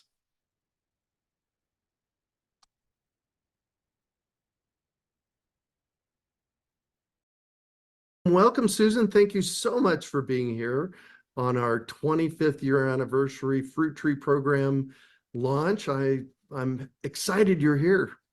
Well, thank you so much and congratulations for 25 years. That's pretty amazing. Yeah, it's a little mind-boggling to me, but yeah, it's it's one of those things, this, it's something you have to do. We have to do this, right? It absolutely is. Like when I started my journey, I would ask myself sometimes, why am I so passionate about fruit trees? What is driving me? Like there are other things I could be doing, but I just kept going in that direction. And I think you're the same. Yeah, exactly. So you have a course, and we're going to talk about this course after this video. What are we going to be seeing here in this video? So one of the interesting things about fruit trees, obviously, is they need nutrition. And we all think in terms of the roots as the way the nutrition comes into the tree. And yet I had heard for years about foliar spraying, and I'm thinking, how can spraying the leaves of a tree actually feed the tree? I understood that the nutrition came in through the root system. So I had to dig deep and find out the answer, and the answer really surprised me. And so this video will take you guys on the journey of discovery, how it is that fruit tree leaves can help feed the tree and give you a healthier tree. Plus, when I was watching it the first time, actually, when I was watching it the first and second and third time, I laughed out loud several times. So it's really fun to watch. So thanks, and let's get to the video.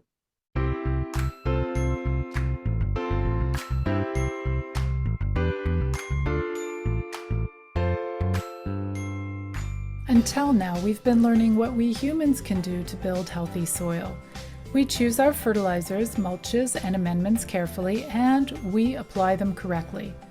But in this lesson, we're going to learn how we can get our fruit trees to do lots of the legwork for us.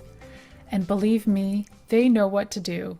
Trees understand collaborative relationships to the depth of their very being. That's why they take up to half of the energy or sugars that they create during photosynthesis and dump it into the soil. Can you imagine? That's like taking up to half of everything you earn and giving it away to friends, family, and even strangers. But trees do that without hesitation, because they know if they share their bounty with soil microbes, then those microbes will return the favor by processing nutrients in soil organic matter and releasing those nutrients in plant available form. So one way we can improve soil quality is by helping trees increase their photosynthetic efficiency. Of course, the tree will benefit directly as it will enjoy an abundance of sugars to invest in its own biological functions, but the tree will exude up to 60% of those sugars that it creates into the soil, where those exudates will attract and feed a diverse community of happy microbes. And that's exactly what we want if we want healthy and productive fruit trees and other plants. That's where foliar sprays come in handy. Foliar sprays can get nutrients into trees quickly. Let's see how it works. As we know, trees take in nutrients and water through their roots. Those nutrients are drawn up into the tree through the xylem pathways that are found in the so-called vascular bundle. That's a strand of conducting vessels in the stem or leaves of the plant. The mix of water and nutrients is called sap, but what goes up must also come down. And during the growing season, trees produce energy or sugars in their leaves through photosynthesis. How do they move that energy around? They do that through the phloem pathways, which are also found in the vascular bundle. The phloem pathways are two-directional. They can take the energy down to the roots or anywhere else in the tree. In this case, the mixture is made up of sugars, amino acids, and hormones. As for destinations, usually that energy will be taken to the three main energy sinks. Those are places on the tree where energy is used or stored.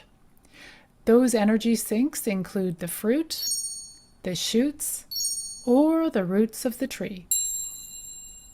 Now, not all the sugars that make their way to the tree roots will stay there. As I mentioned earlier, 20 to 60% of all those sugars created through photosynthesis will spill out from the roots into the surrounding soil solution. And it's the soil organisms and microbes that mop up this delicious mess of sugars. So they hang around this tree, feeling like they've hit the jackpot. They also eat and break down nearby bits of organic matter, and then they release the nutrient ions that the fruit tree will take in. It's like a neighborhood potluck where everybody brings a different dish to share. And the more this happens, the better life is both for the plant and for the soil organisms. The tree enjoys more mineral nutrients. The microbes enjoy more nutritious sugars. More microbes come to enjoy the bounty. The soil improves, and as a result, your tree gets healthier. And what happens when your tree gets healthier? A healthier tree has sap that is rich in sugars. Larval or sucking insect pests lack the enzymes needed to digest those sugars, so they leave the tree alone. Leaf cuticles, or the waxy skin that covers the leaves, becomes even waxier and more resistant to colonization by fungal spores. So a healthy tree is more resistant to pests and diseases. So now, how can we help increase plant photosynthesis? Which answer might be correct? We can make the sun hotter, produce more carbon dioxide for trees to process, or maybe give our trees quick access to nutrients that boost photosynthesis. The first two options aren't really very practical, but the last one is true. And the nutrients needed for photosynthesis include nitrogen, manganese, iron, magnesium, and phosphorus. While microbes in the soil can work slowly to process soil nutrients, scientists in the 1950s discovered that you can get nutrients into a tree quickly through its leaves. The nutrients go into pores in the leaves called stomata, or through pores in the leaf cuticles called micropores. Some nutrients can be absorbed in a matter of hours.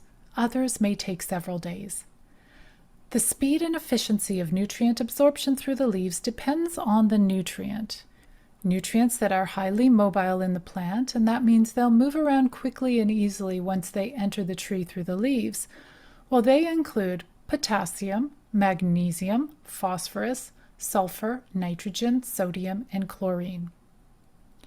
Nutrients that are somewhat mobile in the plant are iron, zinc, copper, and boron. And nutrients with low mobility include calcium and manganese. Now, that doesn't mean they won't get into the plant at all. But if they do get in, they may not travel very far. So calcium sprayed onto the leaves may make it into the fruit or the shoots on that branch, but the likelihood of it getting into the trunk or roots is pretty low. So if you get the nutrients right, your spray will boost photosynthesis. As photosynthesis increases, the trees manufacture more sugars that they can use and share with the microbe population in the soil.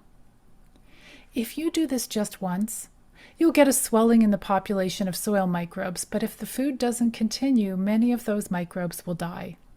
That's not terrible. The dead microbes will become food for other soil organisms. But if you spray regularly and appropriately, you can sustain a good and diverse population of microbes. The microbes will continue to contribute to the formation of aggregates and improve the soil in lots of different ways. And in a year or two, you hopefully won't even need to spray anymore. Your soil will be healthier and it will be able to support your trees without much extra help. Wow, Susan, that was amazing. Thank you so much for making that and sharing it. You're very welcome. I find fruit trees endlessly fascinating. And I think this idea of collaboration is so important. And for me, growing fruit trees is an act of collaboration. Mm-hmm. Sometimes people think they can plant the tree and then, in 5 years' time, they'll get the harvest. But for me, Yeah. it's partnership. It's Yeah. me, it's the trees, and we work together.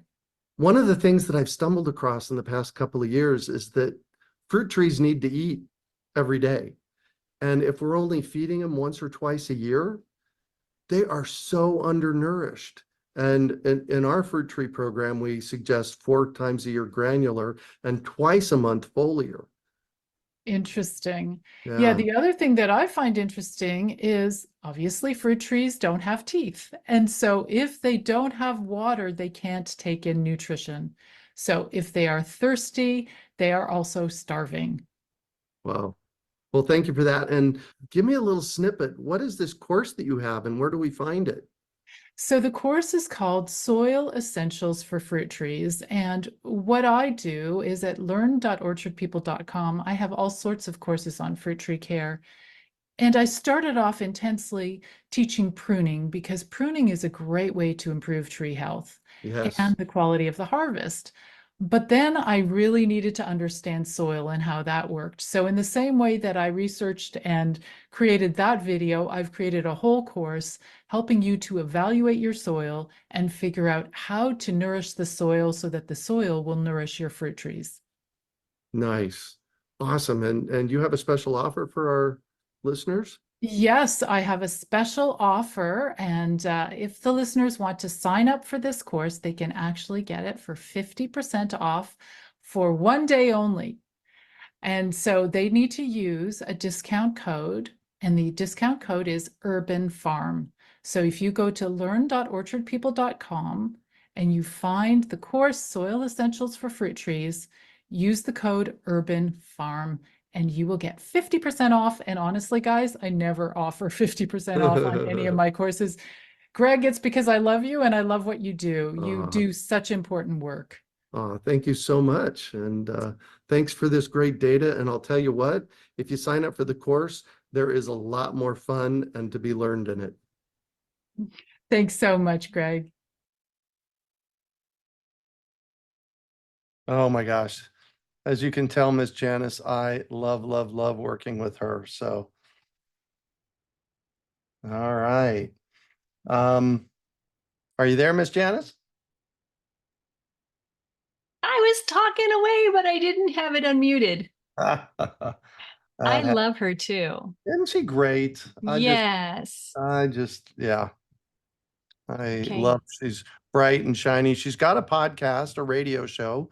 You can find it at Orchard People. I not have that right. Yeah. Cool, Okay. cool, cool. All right, let's see, where are we going next? Hold on, let's see if I can make this Oh, work. Anna Apple video. So there's a couple of kinds of varieties of apples that work in the low desert. They absolutely, the ones that do best and are most productive, ripen and are off the tree by the end of June. There's Anna, Dorset Golden, and a new one we're experimenting There we with. go. Thank you. A new one we're experimenting with called a ghost apple. Apparently it's a white apple. So, and this is a video on the apple tree in the backyard at the urban farm, which is still there, by the way. All right, ready? Yep, let's do it. Come on.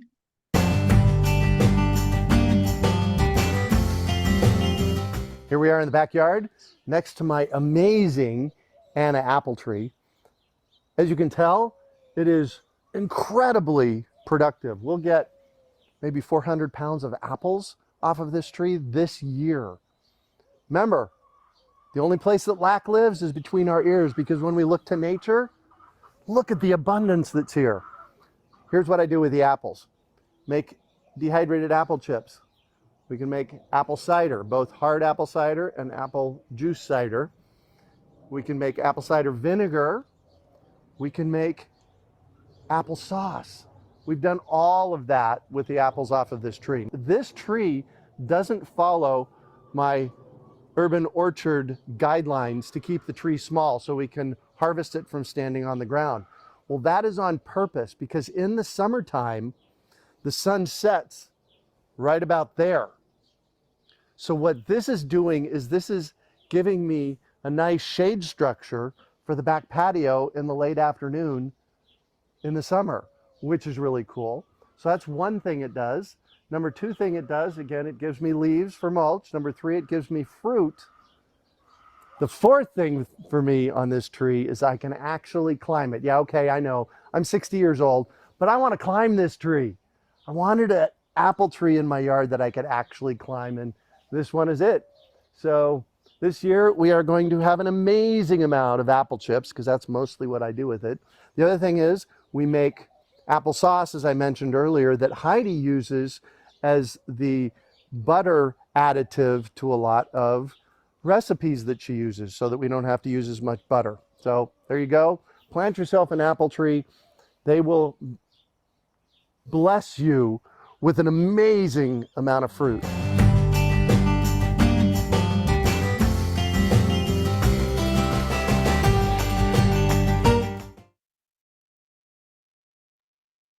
All right. Love that tree. How old is that tree, Greg?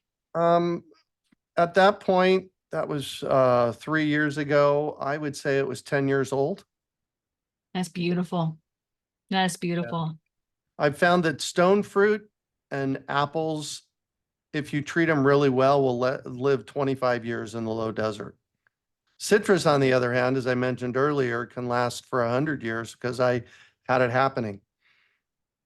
So the next click on our thing today is talking about the general store, Janis. So Yes. what we've done, go ahead. No, go ahead. What we've done over the past decade and a half is we've figured out what works best to make sure that you're successful with your fruit trees. And so we source planting mix. In fact, thanks to Emily Rocky from Tank's Green Stuff down in Tucson about 8 years ago, she made up Farmer Greg's planting mix, which you can actually buy in stores around the state. It is a planting mix primarily for planting fruit trees. It's a really nice mix. So we've got Farmer Greg's planting mix. We've got our You want me to share the screen? tree planting kits. Oh, there you go. On Right. our website, if you go to the general store, you can scroll down to find just what you want, or you can click on the little logo to find what you want. Greg's favorite supplies are the ones that he really, really likes.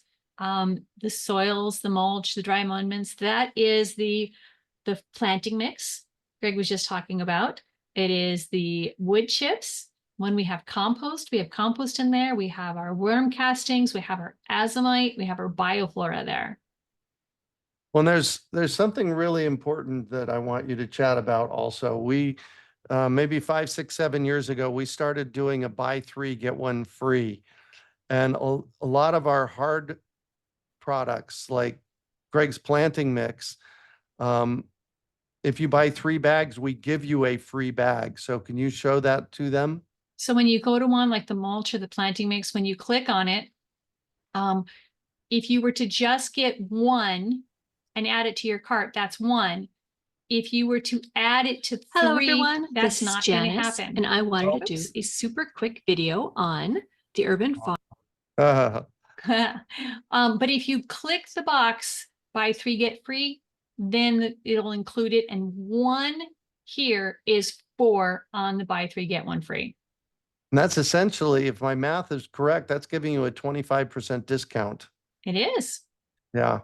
So, Yeah. and we do that on tree wrap, we do it on woody mulch, we do it on soil, we do it on one plant, we do it on our dwarf black mulberry. And the reason we do it on the dwarf black mulberry is because we absolutely love Love it. that you can do hedges out of them.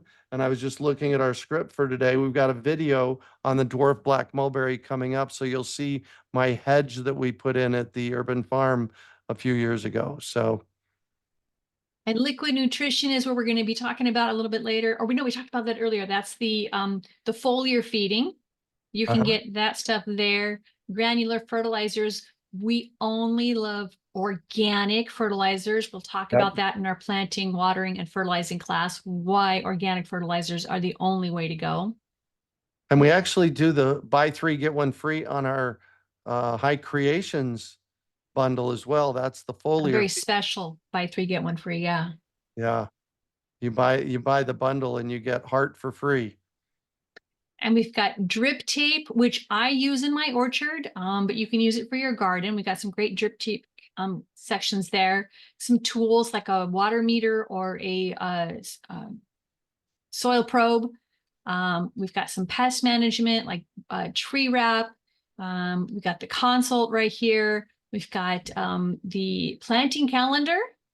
We got laminated planting calendar and laminated nutrition schedule, which is what you need to use, when and how much to use on your foliar. And By in the here, way, got gift certificates. on the nutrition schedule, you get a PDF of that when you buy fertilizer from us, right? When you buy the buy 3, get 1 free combo, you get it. Got it. Perfect. And it's also available if you, that's a PDF that we. It's in the root camp. Yeah. Oh, and it's in root camp as well. So Yeah. there. So, but if you want a laminated version, you can buy a laminated version here. But this is our general store. And what happens with our general store is if you are local and you need some of the small items, you can do local pickup year round. Raymond is available. He made his home available for pickup.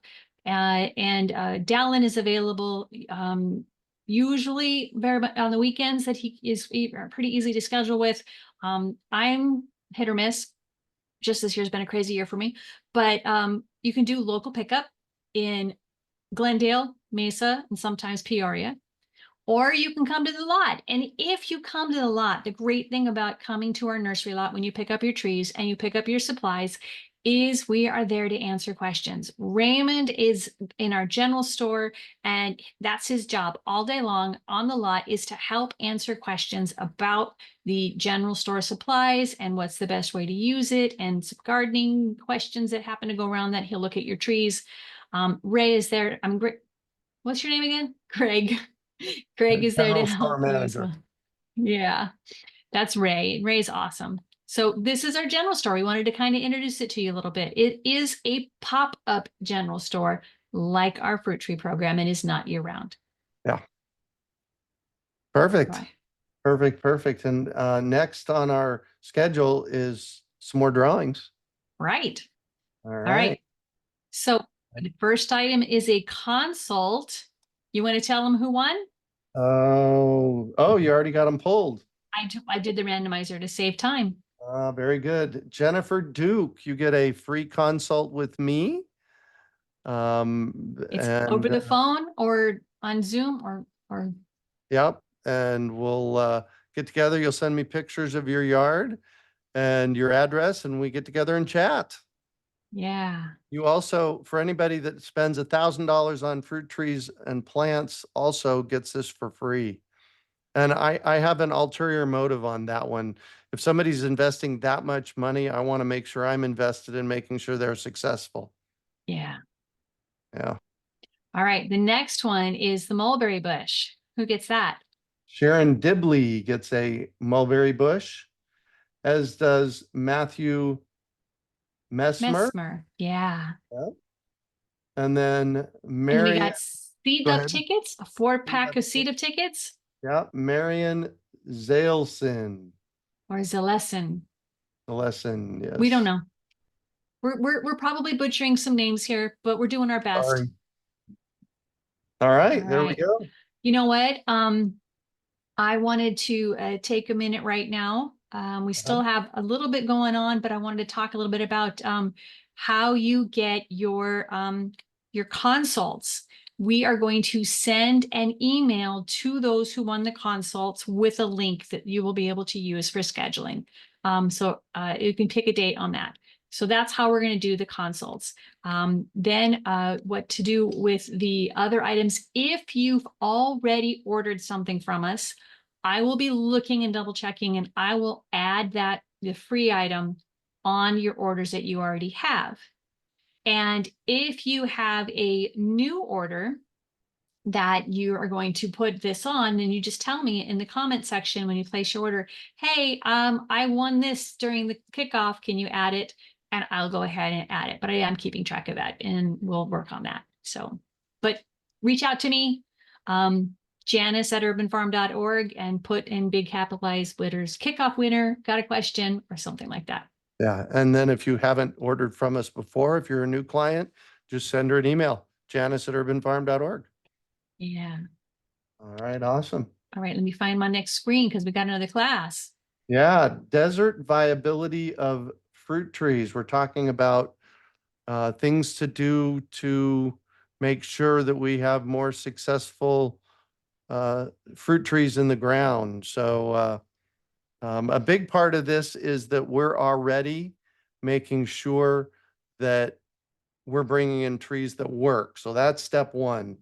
And Tom's going to share the rest of it with us. Welcome back, everybody. I'm here with Tom Spellman, and in this segment, we're going to be talking about desert viability of fruit trees. And my experience of growing fruit trees has, for the majority of my life, has been in the desert. So I have my varieties and my systems, and it'll be interesting to see what you have to share. Well, thank you, Greg. Thanks for the opportunity. And I've actually learned a lot over the years in working with you. You're right there in Central Phoenix. You're targeting that market where it's definitely a desert extreme. You know, you have very, very hot, very dry conditions in the summer. You have monsoonal conditions in the late summer and fall. You have dry, desiccating winds during the winter. You have saline conditions in your soil. So you have several stress elements that are working against you as far as growing trees in the desert. So the philosophy out there for ornamental landscape is desert adaptable varieties. We're growing lots of mesquites and palo verdes and saguaro cactus and golden barrels and things like that are all over the Phoenix landscape. But there are very few actual fruit trees that I would say are completely adaptable to your climate. Jujubes, pomegranates will do fine and pretty much on their own without a whole lot of TLC. But if you give them a little bit, it goes a long way. Yeah. The main focus for your program, the main focus are the stone fruits, peach, plum, apricot, pluots, apriums, apples, varieties like that. So what do we do to break that heat stress and that sun stress? So the first and most important thing that I know you've pushed it for many years. I push it all the time. Every lecture that I do, I bring up whitewashing. If you're going to plant a young tree in the desert that's been grown in a nursery, it's been grown under conditions that are optimal for that tree. It's been grown under the most perfect conditions that we can provide for that tree to come up and size up and become a sellable bare root tree or a container plant. And we're doing that on close spacing. Our trees are 6 inches, 8 inches, 12 inches apart. Container trees are grown can tight with about a 12-inch wide, what we call a number 5 can. So those trees are grown 12 inches apart, where each tree is going to shade the tree next to it. They're grown in a climate where they all are providing a little bit of shading for each tree. And then that tree goes to a wholesale or a retail nursery where it's resold to the public, and it goes home and somebody takes it out into the middle of their desert landscape, digs a hole in the sand and plunks it in there. And now there's nothing around that tree to break that sun stress or that heat stress. So the first most important thing, get your tree planted, get it pruned back right away the first day that it goes in the ground, and get that structure whitewashed. And you want to use a good quality. There are several different horticultural products out there right now that are available. I love the Ivy Organics products. I've been using those for a number of years, completely OMRI registered organic, completely safe on all plant surfaces, safe around animals and pets. It breaks that summer heat stress and that summer sun stress. You're giving that tree the opportunity to cover itself and protect itself from that summer heat stress. And I can spot it a mile away every time I walk into a yard and look at a tree that's damaged. If you look at the angle of the damage, 99% of the time, it faces the south-southwest. Yep. And that's the hottest part of the afternoon sun. It's good to whitewash the whole tree, but if you don't want to whitewash the whole tree, maybe you're working on a bigger established structure. Just whitewash the face that faces to the south and to the west. 1/3 of that tree protected will give you 98% of the coverage that you need. Wow. So most important thing to break that sunburn, a good whitewash. And maybe that's something that you only have to do once. Is it an evergreen tree is it a lemon or an orange where the canopy, I'm going to allow the canopy to naturally shade the inner structure as the tree gets older. Maybe I don't have to whitewash it again. But if it's a deciduous tree, and I'm going to do some summer pruning, I'm going to do some winter pruning, and then opening up the center on that peach tree, then I'm going to want to come back in and re-whitewash that tree every year or every other year after I do a fair amount of my detail pruning. Yeah. So that is by far the most important thing that people can do to break that heat and that sun stress. And another thing which, hold on before you go past this, because in 2004, I was at a urban farming conference in Santa Barbara, and this guy was talking about poo paint, POOPAINT. And I took notes on it, and I have this memory of that. And fast forward to about 5-6 years ago, when it started getting so incredibly hot in the summertime in Phoenix. And I went back and started doing a little bit of research. It's actually called biodynamic tree paste is okay. what the poo paint turned out to be. And this year we've got Mike Bilton, and he's a biodynamics guy here in the US, and he's talking about biodynamic tree paste here in a little while today. So we get to learn about, we get to learn about biodynamic tree paste and how to apply it today. Yeah, there's several different products out there that are available. Some of them, like his product, like the IV organic product, they've been researched for years, and they're definitely proven products that will change the attitude of that tree and the physical health and well-being of that tree for many years to come. So that's Love the it. most important concept right there. And my philosophies on mulching. Mulching, good mulch layer around those trees in the desert are going to do four things. They're going to break that heat stress on the soil surface and keep that soil 20 degrees cooler than an unmulched soil. So the root system can function in a temperature range that is viable and keeps it active. If you've got that soil 100 degrees on the surface, and you've got feeder roots right there, and you can get well over 100 degrees on the surface, you're going to have physical damage to that tree. So breaking that heat stress by 20 degrees on the soil surface, that's huge. If that was all that mulching did, I would be an advocate. But now, a good 4 or 6 inch layer of mulch is going to make better use of our irrigation water by 50%. Proven fact. We've seen it in many, many, many irrigation studies over the years. It's going to increase the biodynamics in the soil. It's going to bring back mycorrhizal activity. It's going to bring back beneficial insects and fungi that help that tree or plant or shrub to feed and uptake of nutrients in a much more natural and effective manner. And a good layer of mulch keeps about 90% of your weed seed germination down. The worst chore in the landscape, trying to control weeds, is now down by 90%. Every one of those reasons is a viable reason to mulch. And I personally can't find a reason not to mulch. Yeah. So I think those two things are going to help to prevent that heat stress. And then watch your irrigation. Make sure you're irrigating when you need to. Go out and check the soil below the mulch with a moisture meter and see where it's at. And when you do irrigate thoroughly and deeply. It'll keep the heat stress off those trees. Awesome. Awesome. Thank you. Thank you for this great piece of data. Well, there you go. Always great to chat with him for sure. Next, are you there, Miss Janis? I am in the background. I'm getting things ready for the next one. All right. The next one is all about the Katy apricot. Right next to the Desert Gold Peach is, and my favorites is Katy apricot and Caracara navel and Trovita orange. So, yeah, we've got a short video on the Katy apricot. All right, hold on.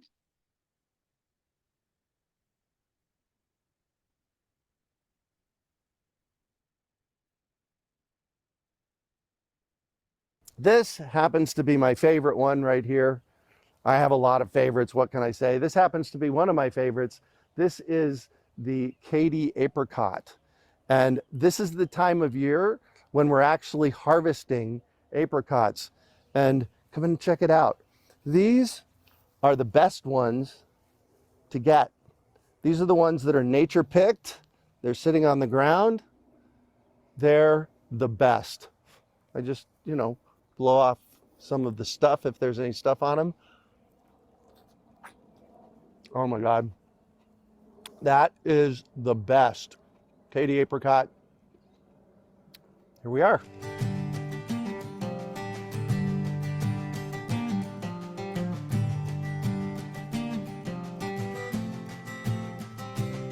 So that is a store size apricot. We don't get a lot of those, partially because we're not actually thinning the fruit off of the tree when they're smaller. The more fruit on the tree, the less size you're going to get on the fruit themselves. Normally we're getting something between here and here on the apricot, but they taste just as good. They dehydrate just as well. They make jam just as well. What you're seeing in the grocery store is the perfect fruit. What we're getting here is all of the fruit. So know that it's okay if you're not getting all your apricots like this.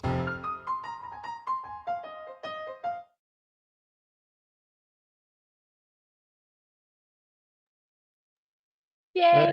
I think, Janice, that's one of my trees that I miss the most is my Katy apricot. Oh, I love apricots. And that tree is prolific. So yeah, I get that. Yeah. So you got the slide for the kickoff specials? I do. Just joining different pages. Ah, You and all your screens. I know I'm bouncing between them. It just went to a totally different page. Hold on. And also, we are taking orders right now. If you want to talk to Hannah, you can call and chat with her at 602-248-9256, extension 700. So our kickoff specials end tonight at end of day. If you spend $150 on fruit trees, you get a single tree starter amendment kit for planting a tree. If you spend $350 on fruit trees today, we're going to give you a $60 value bag of organic bioflora tree crumbles, dry crumbles for fertilizer, which is amazing. Yes, Janice? Both of those, if you spend that much, it will be automatically added to your order. So Yeah. you don't even have to add it yourself. It'll go by itself. Yeah, I've seen that happen several times. I wonder if there's anybody that was surprised about that. I don't know. We'll see, huh? Yeah. And then anybody that spends $1,000 is going to get the bioflora and a consult with me. So there you go. There you go. All right. Let me get rid And of this one. I'm so excited by how this has been working. And one of the things that struck me when we first started working together was how you kept giving away free stuff. how I I'm like, kept what? giving away free stuff. Oh, And I'm like, how are you making this work? And you came to me and said, you're not in this to get rich. You're in this to make a difference. yeah. And that struck me to the core. I'm like, that is somebody that I can enjoy working for. So you give away free classes, you give away free items in this. I was amazed at how many things that you make free at any time and lifetime access for it, that I thought you were nuts at No. first. You know But why? why did I think you were nuts, or why did you No, why do you you do know it? why I do it? Why do you do it? So in 1991, there were Uh-huh. multiple things that happened for me in 1991. One of them was a seminar I did called the Advanced Course at Landmark Education.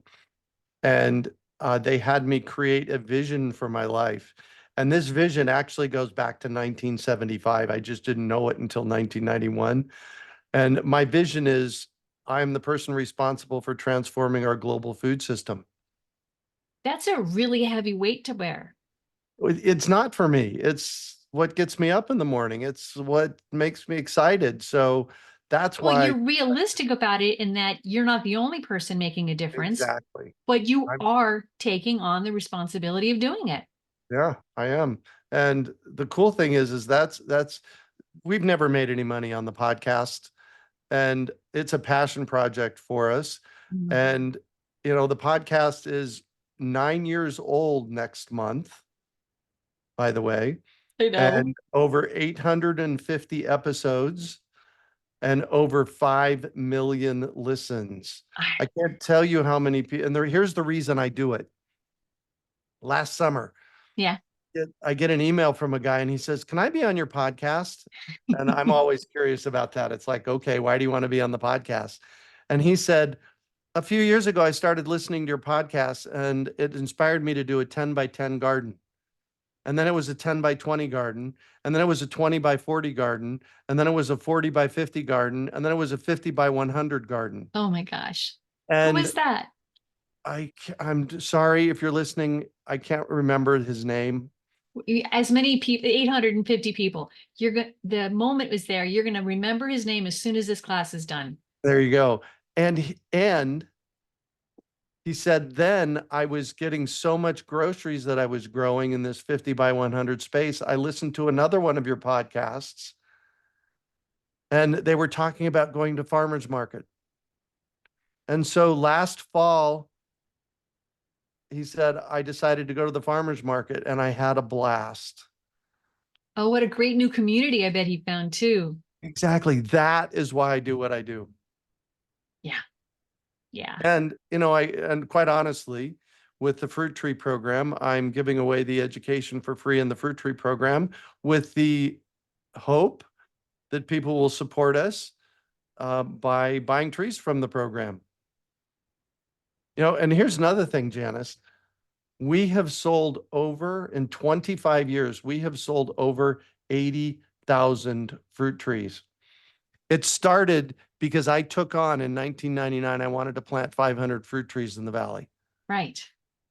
Yeah.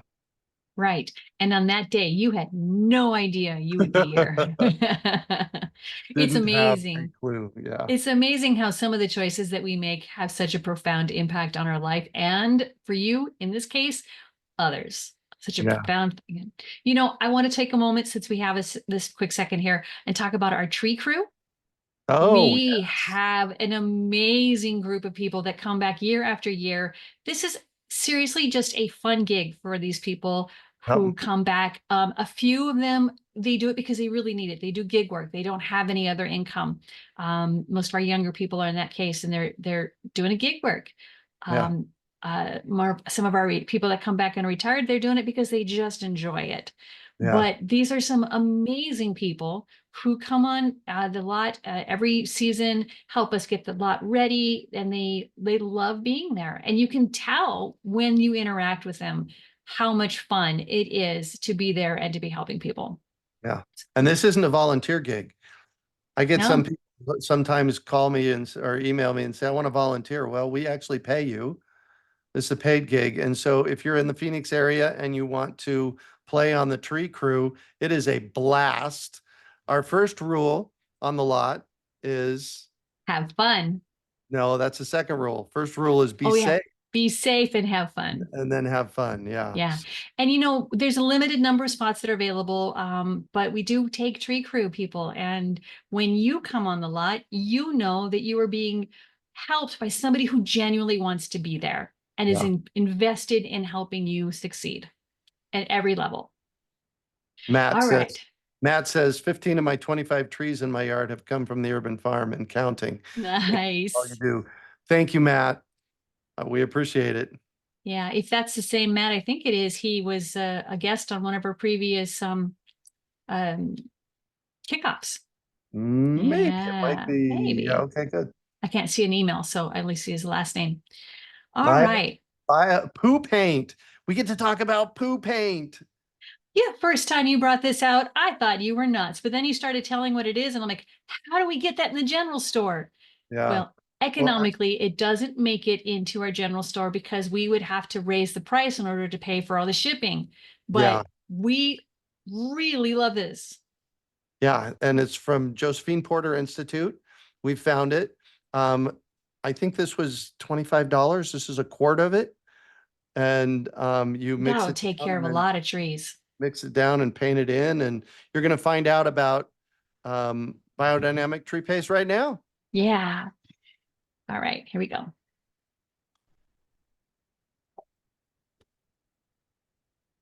Welcome, welcome, Mike. How are you today? I'm doing quite well. Awesome. Thank you so much for being here. This is Mike Biltonen. Mike has a rich background in sustainable agriculture with decades of experience in orchards, vineyards, and specialty crops. His work focuses on the integration of biodynamic principles into farming, which aligns with his commitment to ecological farming practices. His involvement with the Josephine Porter Institute for Biodynamics and Know Your Own Roots LLC showcases his dedication to advancing sustainable and biodynamic farming methods. Today, we're going to chat all about biodynamic tree paste. So let's jump in. Well, thanks for inviting me here. Biodynamic tree paste is probably one of the first things that I ever learned and used in biodynamic practice. It's fairly simple, but philosophically, it can be quite deep. And as they say, so can the tree paste. It's pretty easy to make, but one of the things that led me to tree paste, apart from the biodynamic path that I was on, was looking for ways to enhance the vitality, the productivity, the health of the tree or vine outside of what we might consider to be sort of normal horticultural practices. Right. Now, it's important to realize that with biodynamic tree paste, even though it says tree in there, you can use it on vines, any type of woody perennial. But what it does is it brings together a number of different biodynamic substances into what amounts to a single paste, a compound, and that brings these physical and energetic properties into the orchard or vineyard. Nice. And we have something challenging here in the desert Southwest, and that's called the sun and the heat. We've had extreme temperatures for the past 3 or 4 years, and this kind of a product is even more important now than it was 5 years ago, I would guess, because of the heat. Yes, certainly in the desert Southwest, you have challenges with extreme heat and extreme drought. In the Northeast, and in the Midwest, we have challenges of a different sort, but all related to climate and weather changes that are going on. And so tree paste can help any tree or vine crop help be it more resilient and to kind of, no pun intended, weather through some of those different challenging times. Nice. But biodynamic tree paste is a combination, an amalgamation, I'll say, of some physical and energetic substances that are very fundamental to biodynamic agriculture. And they come together in this singular compound, which we're calling tree paste. So what is biodynamic tree paste? Well, Rudolf Steiner considered the trunk of a tree, or of any plant for that matter, an extension of the root and soil. And so visualize the trunks as a transitional area for treatments such as biodynamic tree paste, to improve tree health and productivity. Biodynamic tree paste is made up of 3 principal compounds. There's clay, there's cow manure, and there's sand. Each of these is used in equal proportions, so a third and a third and a third. You can vary this depending on where you're at. If you were, again, in the desert Southwest, you might want to use more cow manure for more ethericity. Or if you're in the Northeast, you might want to use more sand for more astrality, so more of those warm, drying forces that are there. To get the clay, if you have a good local source of sticky clay, that's best. You can take clay or soil if you have it and strain it to get the clay component, but that can be a lot of work. Most people will they'll buy some sort of a clay, a bentonite clay or a kaolin clay, or they'll buy even potter's clay to mix into there. But the clay represents the earthly soil and is the means of transport of what has come from the cosmos back above the soil. The cow manure, you can use either fresh or composted cow manure. If you want more of we'll say a fertility bump, you probably should use fresh manure in the spring. It'll give you a lot more quick growth, a better reaction, or a bigger reaction, I should say, than in the fall when you might use composted cow manure. That's going to be more sublime, it's going to be a subtler substance that's going to help the tree calm down as it goes into the winter, but giving it the nutritional and microbiological support it needs as it goes dormant. You can also use Biodynamic Preparation 500, which is just a transformed fermented cow manure, or barrel compound, which is a different amalgam of a bunch of different compounds that include cow manure, eggshells, azomite, all of the biodynamic preparations. And so you can substitute all these, but what you don't want to do is you don't want to miss getting that cow manure into the biodynamic tree paste, because it helps provide the beneficial microbes and nutrition that help heal off wounds and fend off pathogenic fungi on the surface of the plant. But in a more esoteric perspective, it also enhances the etheric or vitality and the life force of the tree or vine itself. And so we're looking for various impulses from the cow manure, mostly vitality, life force, but also to help boost the beneficial microbes and the nutrition of the plant. Sand, we want to use river sand because what we're trying to do now is, as opposed to the etheric life forces of the cow manure, we want to bring in the astralic or cosmic forces of silica, which is a very cosmic element. And if we use beach sand, which is largely made up of seashells, that is largely calcium, and calcium is more representative of the earthly substance, which we're already gaining when we have the cow manure. So we get river sand, which is just broken down parent material over many thousands of years. There are several sources that suggest that you can substitute sand with lime, silicious rock, azomite, or diatomaceous earth.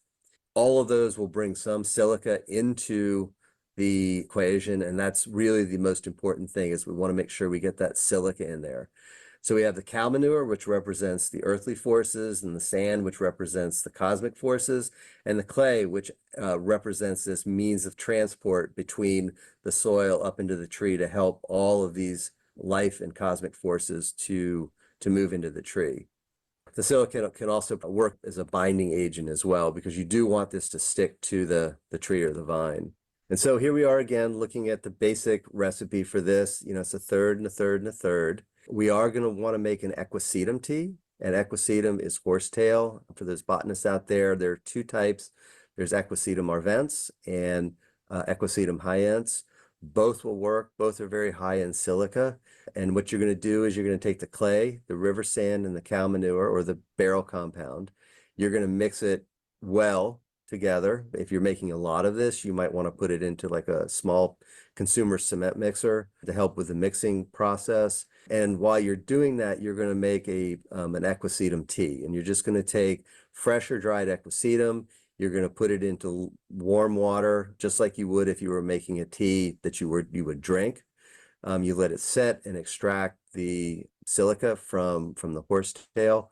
And then you use this tea to be able to dilute the clay, sand, and manure mixture down to a paste-like texture. You don't want it to be too thin, otherwise it'll run off when you apply it. You don't want it to be too thick, otherwise it's going to be very difficult to apply. And so you'll have to work with it a little bit. You can add other ingredients, and I'll get to a list here in a little bit. There's nothing that is etched in stone that says it only can be these four compounds: the clay, sand, manure, and equisetum. It's really about, what are your objectives? What are your intentions? What type of impulse are you trying to bring into the orchard or the vineyard? If you need more of an etheric or life force effect, you want to bring in more cow manure, maybe even fresh manure. If you want more astralic or cosmic forces, you might bring in some more river sand. And if you need maybe a little bit more of a fungal type of effect from it, maybe you don't strain the equisetum tea. Maybe you leave the horsetail in there and allow the silica in there to continually be extracted as it dries and adheres to the trunk of the tree. And so you're going to want to apply this liberally to the tree architecture from the ground up to into the canopy or scaffold branches. And we're trying to bring that soil energy, that environment up into the tree. So make sure that the tree paste touches the soil, and you can paint it up as high into the tree as you want to go. There's really no limit. I know a couple of vineyard managers on the West Coast that will use this to actually treat pruning wounds.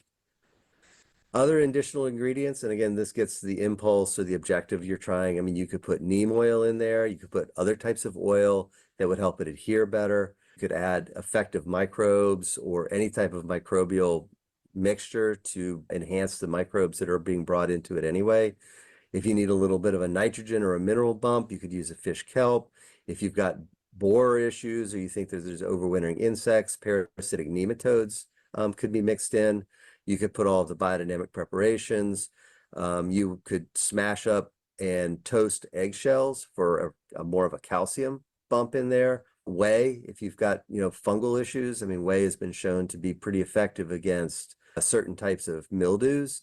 And then, of course, blood meal and feather meal, again, if you need a bit stronger of a nitrogen bump in the mix. And get creative with this. I mean, make some basic tree paste, but also think about what it is you're trying to do. What is it? What are you fending off? At the end of the day, this is going to help to improve the health and the resiliency of the tree for the life of the orchard or the vineyard, without doubt. But you can also use it discreetly to address particular issues that tend to arise. So definitely be creative with your tree paste preparations. And applications can be made in the spring and the fall, or just about any time. It will wear off. There's nothing that says this is like painting your house and it's going to last for the next 20 years. Doing it every year is good. You could do it in the spring and the fall to help the tree wake up in the spring and to help it go dormant in the fall. Brush from the soil line as far up in the tree as you can go. Tree paste is a biodynamic practice for vitality, fertility, and resilience in the face of extreme conditions and climate change. But it should be and can be used when and where there aren't extreme conditions for general health and vitality. It's just like taking care of your own body, eating well, exercising, getting a good night's sleep. That helps your own immune system. And that's exactly what tree paste is designed to do, is to help increase the vitality and the health and the resiliency of your trees or vines. Excellent.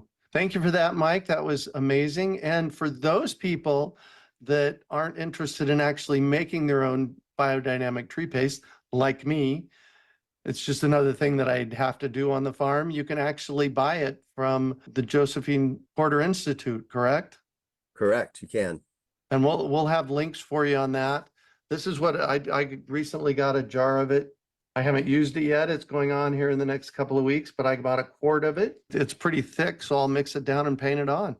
It's pretty powerful stuff. And I will say that uses a more advanced formula for making their tree paste than the basic clay, sand, and manure mix that I presented. So Nice.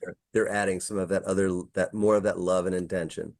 Other goodies. Well, thank you so much for joining us today. We appreciate it. Thanks again. I appreciate it. Awesome, awesome. Biodynamic tree paste that maybe we'll put that link to buy that, Janis, in our root camp. I think your camera's still off and you're muted, Miss Janis. The next thing we're going to jump into is a video about the Pakistani mulberry. And, you know, people talk about, especially in Arizona, that mulberries are illegal to grow, and that is not the truth. You can absolutely grow female mulberries. There is some question about male mulberries, but you don't need a male mulberry anyways. So female mulberries are great to grow. And you have the video for us, Miss Janis? Let's see here. I will share the video.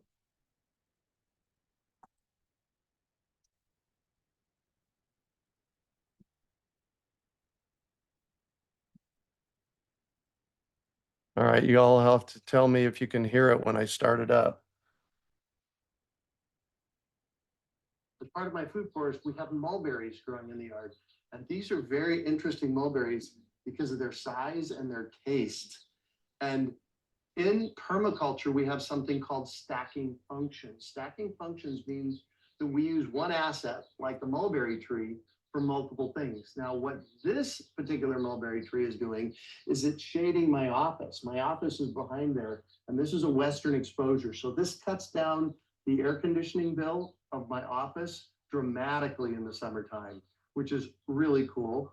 The second thing that this tree does is it makes amazing Pakistani mulberry fruit.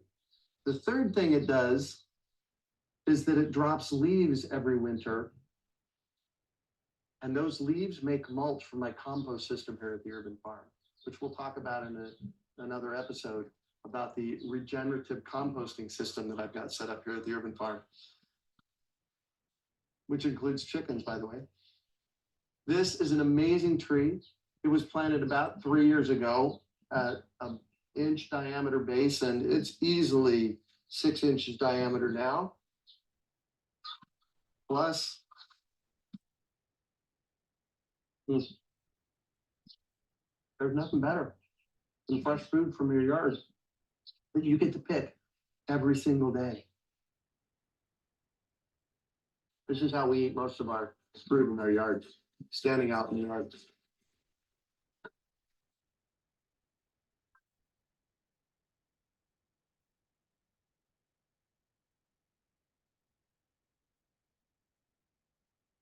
There we go. All right. Did you make it back, Miss Janis?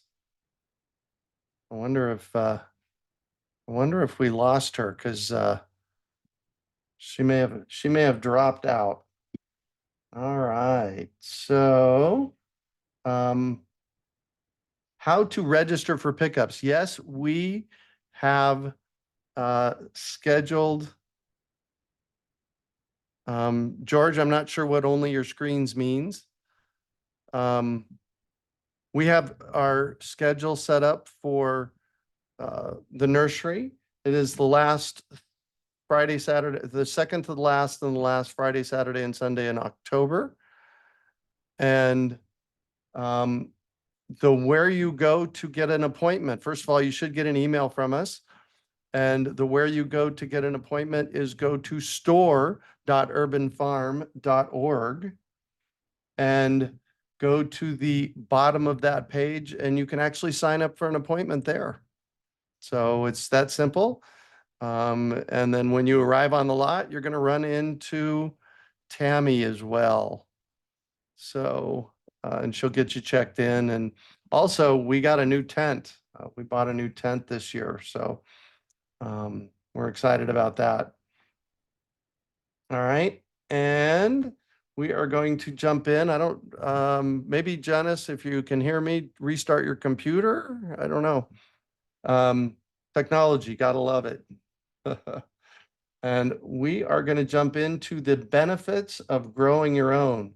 When Tom Spellman said, all right, so I'm excited to hear when Tom Spellman told me he wanted to talk about this.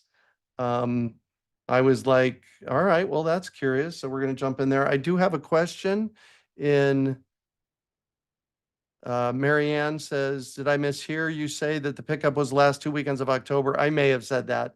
If I did, I apologize. The pickup is the last 2 weekends of September, whatever that Friday, Saturday, and Sunday, and Friday, following Friday, Saturday, and Sunday are. I think it's the 19th, 20th, and 21st. So thanks for the clarification. Diane wants to know which Pakistan mulberry is best for Phoenix. There's only one kind, the Pakistani mulberry. And the dwarf black mulberry, you might be questioning that. The Pakistani is a tree mulberry. The dwarf black mulberry can be a bush or a tree. So you can do that one either way. And yes, Tammy said, yes, I did say October, but I meant September. Yes, absolutely. Pickup is for citrus is in September. October, middle October, I'll be in Phoenix for the Great American Seed Up on the 10th and 11th, I think, of or the 11th and 12th of October. You can find out more about that at greatamericanseedup.org. All right, let's see here. Interesting. Janis says it won't let her back in. I'm not sure what that's about. Okay, well, I'm glad we're coming down the home stretch here.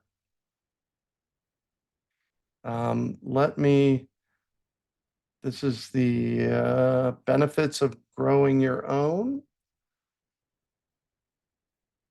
There's that.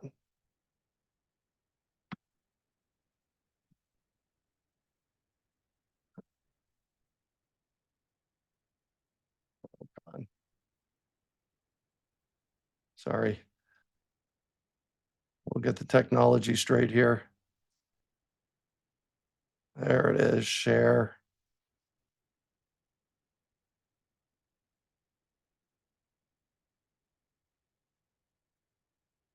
All right.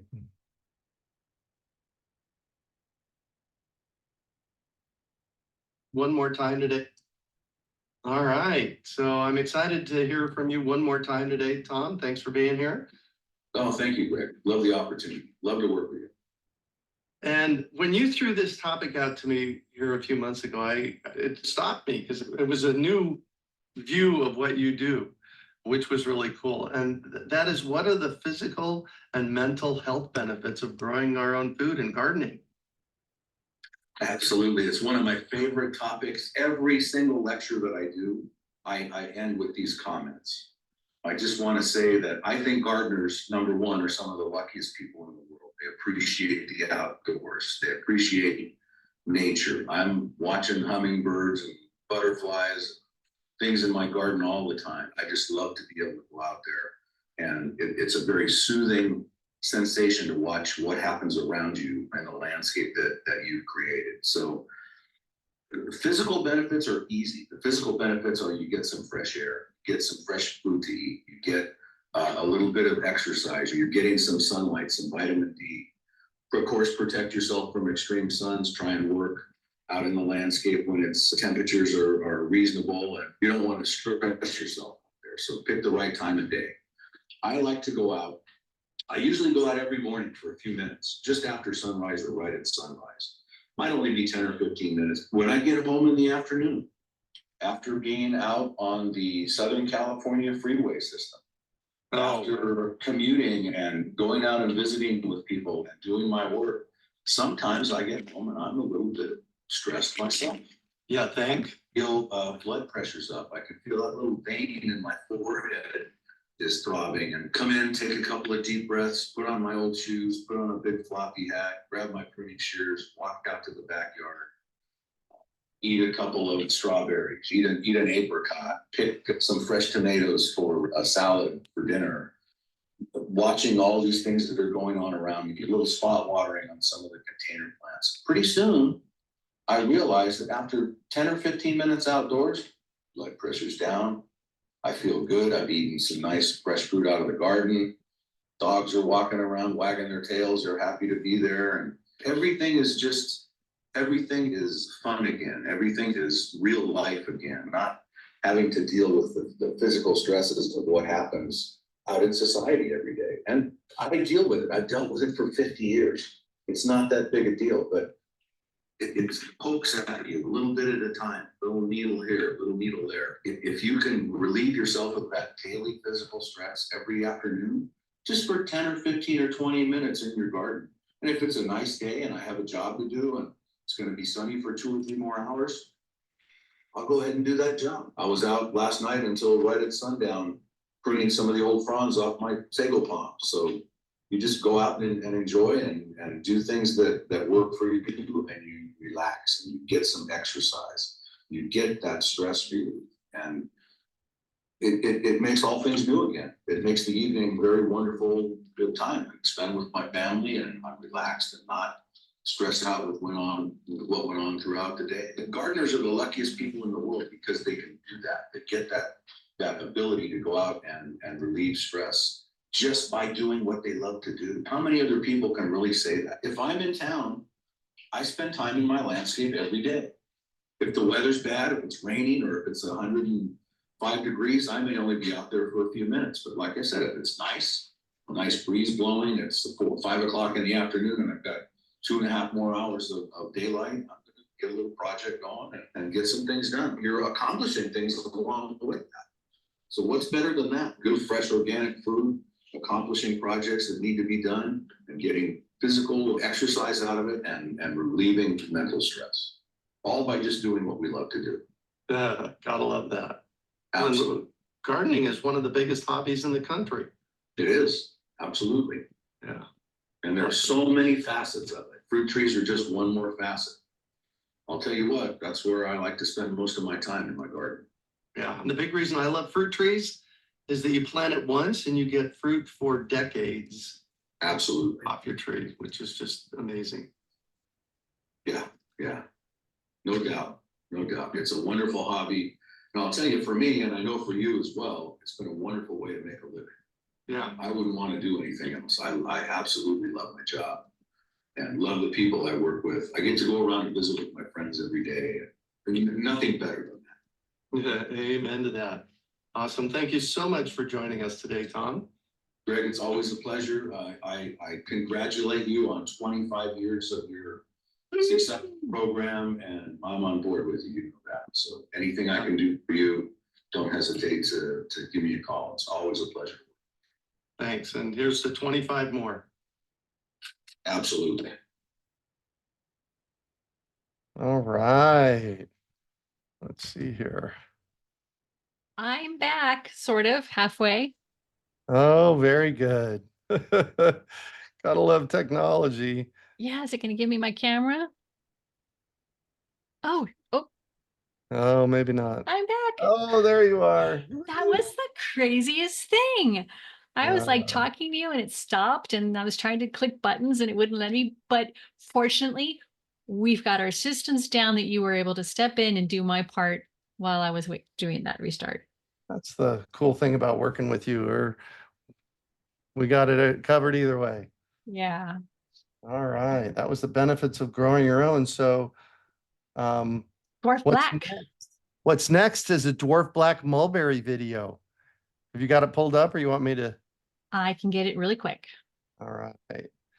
Man, I discovered dwarf blacks about 8 years ago, and they're hugely productive as early as April and into end of June.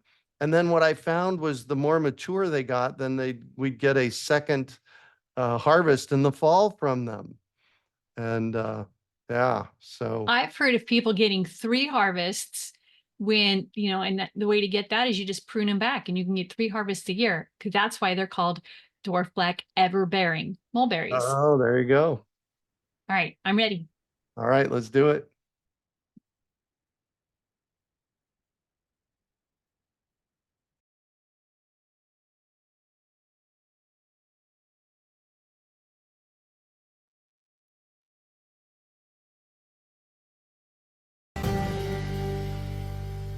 So these are dwarf black mulberries.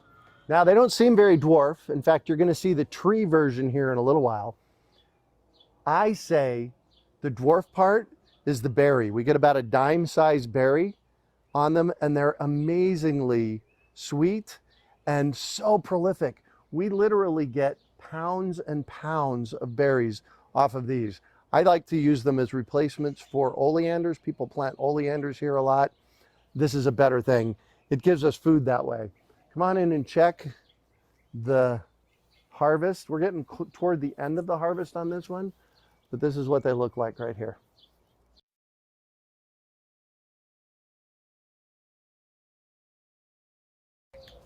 Oh my gosh, that's amazing. Now let's go take a look at the tree version of the dwarf black mulberry. These I planted about 4 years ago. They were the size of a pencil when I planted them. Now they're about 5 inches in diameter and 15 feet tall. 4 weeks ago, there were 100 times that many berries up there. It was so packed with berries that it was mind-blowing. But that's a tree version.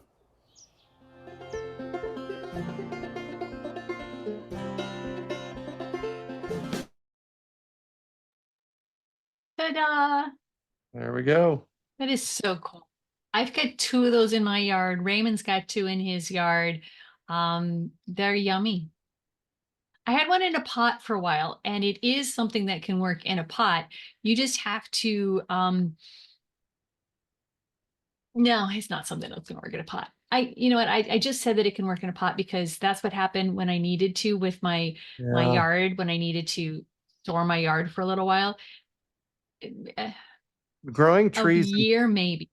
yeah, growing trees in pots in the desert because of the heat is really, really, really hard. Yeah. You really want to get them in the ground. Plus, what happened to your dwarf black? My dwarf black loved my yard so much that it grew right out the bottom of the pot into the ground and went crazy. Now, the funny thing is that my pot was elevated, so it made it through air, like for an Wow. inch of air or inch and a half of air, and it went right through that, went into the ground. I'm like, I thought root pruning was supposed to stop it, but apparently my yard was so yummy and the wood chips were just close enough to it that it made it right through into the yard and it grew into the ground. So Yeah. I had to chop the root off in order to plant it. It survived, Wow. but it was crazy. There you go. Bill's got a question in here about foliar feeding products in general store. We should be suspending that during the heat of the summer. Okay, so foliar feeding is very effective during a very narrow range of temperatures, and 85 degrees is the top end. So if you are not getting below 85 degrees at night, there's no time at all that you can do foliar feeding.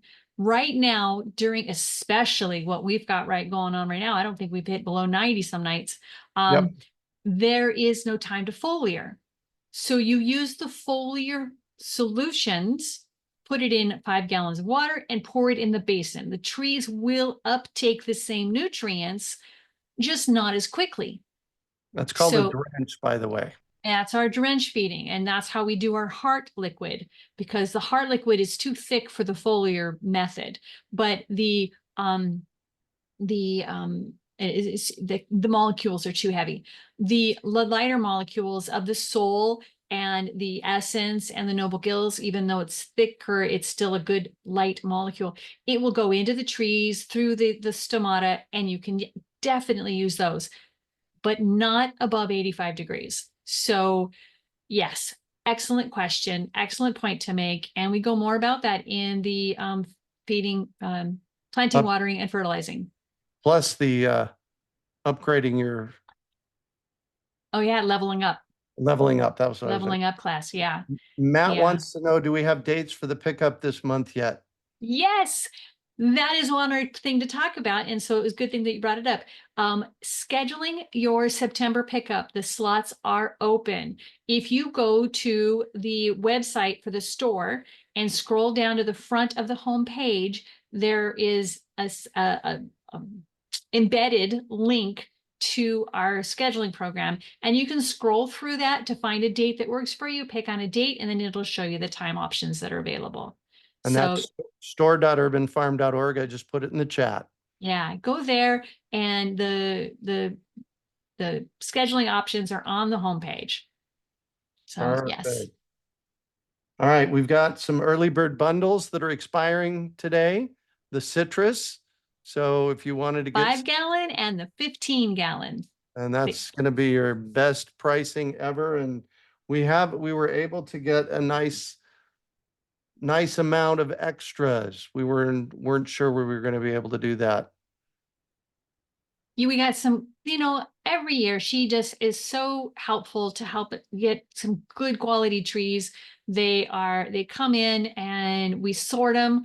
We organize them. We figure out how many of these actually are pre-sold. So we put those aside, and then we'll have the ones that are available. So if you don't get to the online, you want to come down to the lot, you can, and you can see what's available, but you're only going to be able to pick with what's left. So if you want something, reserve it now. Go ahead and place your order in, and we'll let you pick it up. Last 2 weekends of the month, Friday, Saturday, or Sunday. Yep. We're closed for lunch. Of September. Of September. Yeah. September. Only September. Next year, we're going to try and put it in October. October wasn't available this year. But but we're closed for lunch, please. Yep. All right. All right. We have a few more things to give away. Yeah. Those We're of you gonna- lucky people that stuck around, we have a consult, a fruit tree, a mulberry bush, and tickets to the seed up. So So go I ahead. want to talk about the seed up a little bit. All right. We haven't talked about the seed up. Oh, or the PDC. Or the PDC. That's right. So let's start with the seed up, because we've been giving away those tickets. Great American Seed Up is an event that I started with Bill Starr and Bill McDormand about a decade ago. We dreamed it up when we were sitting on the beach in Rocky Point. And the Great American Seed Up is designed to super energize the local seed economy. About 10, 12 years ago, I discovered that the only place to get seeds in the case of an emergency are going to be big box stores. And that's a problem. So basically what the Great American Seed Up is, we put it in an 8,000 square foot room, and we have about 100 open pollinated seeds in the room in buckets. So you walk up to the basil bucket, and there's probably a teaspoon to scoop with, and a plastic bag, and a business card that talks about what the seed, how to propagate the seed, and you scoop your own. And that scoop, I think, is $1.25. It's either $1.25 or $1.50. And we've designed the scoops to be 5 to 10 times what you would get in a normal packet of seeds. And the reason we can sell them so inexpensively is that the biggest cost involved in seeds is packaging and marketing. Yeah. So basically we're buying seeds by the ton when we add up the different varieties directly from growers that are growing them. And you get to come and scoop, and you can, in that picture, you can kind of see the room full of people scooping seeds. Yes, Miss Janis. And what are we bringing back this year? Oh, right. With COVID, we had to stop the education. So Yeah, this year we've got a speaker from on Tucson. Friday. He's a bread maker. Do you remember his name? Mike, no, sorry. I'll have it in a second. All right. We have a speaker on Friday evening coming up from Tucson. He's an internationally known bread maker. And on Saturday day, we've got Kari Spencer and Bill McDormand giving classes on seed saving and seed starting. Yeah, and you know, giving that up was disheartening because that's mainly one of the key focuses of the Great American Seed Up.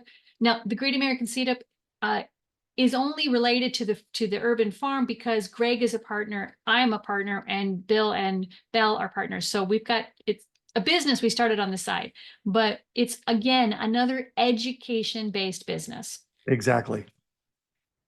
So, Exactly. So you can get your tickets at greatamericanseedup.org/Phoenix Seed Up. And for those of you out of town, people have regularly the past 3 or 4 years been driving or flying in to see this event. So you could literally come to this event and buy $60 worth of seeds, and that would be enough seeds to last you the rest of your life. Because first of all, we're giving you open pollinated seeds. Secondly, we're teaching you how to save your own seeds. yeah.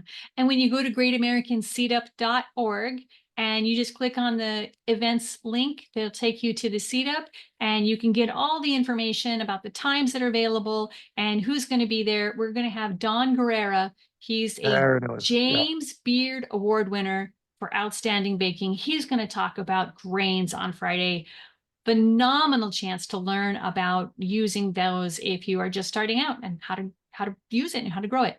And then Saturday we've got our classes. So greatamericanseedup.org. Yeah. And now the other thing that we had a slide for that we haven't talked about yet is the permaculture design course. I like to call permaculture the art and science of working with nature. How do we work in the flow of nature rather than against nature? Us human beings think we know how to do it better than nature. I got news for you. Nature always battles last. Nature will always win. In this 72-hour course, this is a deep dive into introduction to permaculture. It will transform your life. I remember the moment when I discovered permaculture. I was standing on the front porch of the urban farm. It was 1991. Somehow, a flyer about a permaculture design course landed in my mailbox. To this day, I have no idea how it arrived there, but I remember, and I get chills every time. Right now, I'm getting chills every time I share this story. I remember grabbing the postcard, reading it, running in. I was married at the time. I said, Michelle, I'm going to do this course. Do you want to do it with me? And we did it together, and it changed my life forever. For me, the big thing was, wow, there's something that I can call the way that I think. Because I think permaculture, I always have since I was a kid. Yeah, it's so native to you. And it brought you into a function of this, and it created a language that you could use to communicate with others. Yeah. I mean, you were already doing the concepts, but now you were learning the language and you expanded your concepts. Yeah, exactly. Yeah. So if you are interested in the permaculture design course and want to talk to either one of us, send us an email.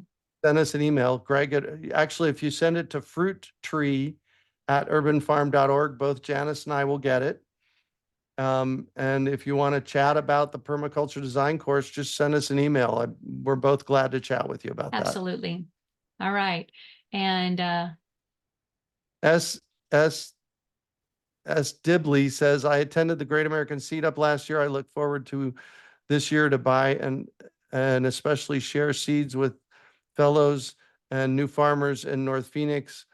What a well-organized event. Thank you, Janis. Knowledge is power. Thank you. Thank you.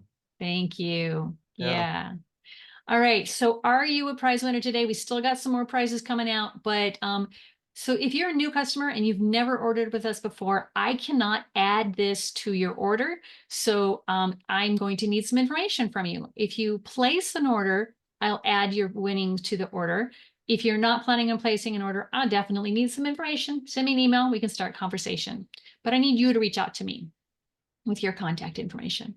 If you are already a current customer and I've got you in our system, I will add it to an order that you already have, or I'll create a new one unless you're going to place an order yourself. But by the time September comes around, we'll have all that set up. Okay. And again, this year's kickoff specials going to be ending. Kickoff specials. Go ahead and use your time to grab that. Oh my gosh. Teresa just said, even though I'm an experienced fruit tree grower, I learned a few good things today. Well organized, interesting topics. Thank you very much. Nice. Thank Thank you. you. All right. I'm going to stop sharing here as soon as I find my Zoom window. Anonymous wants to know, when do you order bare root trees? You order them right now. Get your orders in for bare root trees. Every year we run out. So the sooner you get your order in, the better. You will pick them up in January. No. Right. You can order anytime between now and when we run out of them on the lot. But between now and November is the best pricing.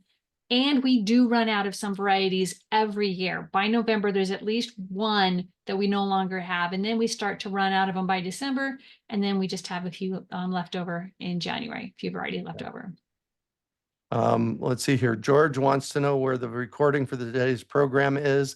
I will be, as soon as it is downloadable, I will upload it to YouTube, and before the day is out, I will be sending out, and if you missed it, here's the recording link for Yeah. YouTube. All right. We still got those giveaways. Is there anything else that we need to take care of? Oh, you got that last video, don't you? Yeah, we got one last video. This is one of my favorite ones, but Yeah. we do have Jeanette Norred, Norred. You congratulations, you won a consult with me, and you'll get an email about that. You want to read the next one, Janis? Alexis Elizaga, you've got 4 tickets to the Seat Up. Now, the way I will do those is I will mail those tickets to you because I have tickets in hand for those. Normally, if you order it online, we just go on a list. But for those of you who are getting it, it's much easier if I mail you the tickets. So Alexis Elizaga, I will need your name and address for that. You want to do the next one? The mulberry bush goes to Meredith Argenrotter. Sorry. Ergenrotter? I wonder yay. how close we are on some of these names. I know, right? Yeah. Oh, she says Oh, yay. she says yay. There we go.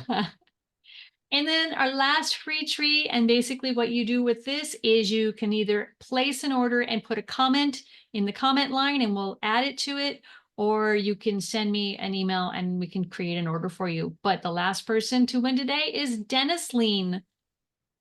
So Dennis Lean, or yeah, I would say that was Lean. All right.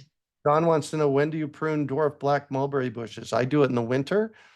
There's no temperature concern on that. Dwarf black mulberry bushes. I had somebody come in who has several of them and actually grows them for production for the baking that she does. She prunes it every time there is a good harvest and the harvest is done. She'll prune it back and she can get 3, I think she might have said 4, but I don't remember that. But she can get multiple harvests. So let it grow, let them get big, harvest, and then prune it back a little bit. Well, there you go. It'll create new growth and the new growth will create the berries. All right. How's that for a good question? Right, exactly. Thank you all, everybody. Once we play this last video, we'll be done. Remember, we got specials that expire at the end of the day today. Our citrus trees bundles are going away today. And the kickoff specials, the freebies that we give away, are going away today. So Yeah. thank you for joining us. And come again next year Yeah. and hope to see you in our classes. Go to fruittrees.org and sign up for classes there. Matthew says, what email address if you won? Janis@urbanfarm.org. JANIS@urbanfarm.org. Or if for some reason that doesn't work, you can always email greg@urbanfarm.org. Oh, yeah, but you got to do it to me. He'll just forward it to me. Thank you, everybody. Thank you, everybody. And this is a little ponderance that I put together.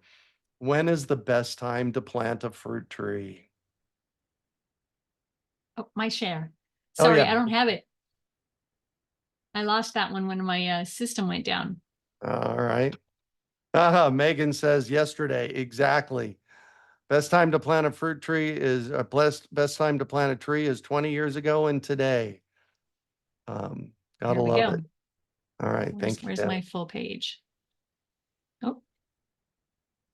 Oh, I like this one. Right.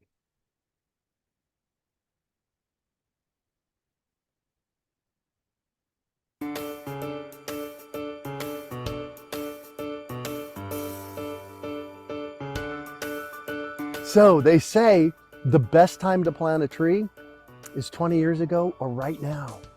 Here's one that's right now. Here's one that's almost 20 years old. It's the best thing that you can do for your family. It will nurture you.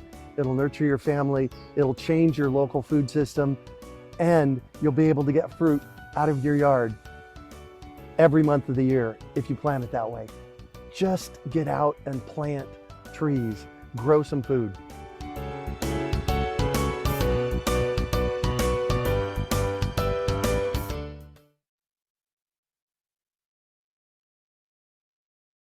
All right. There you go. Thank you very much for joining us today. Please get your orders in this weekend.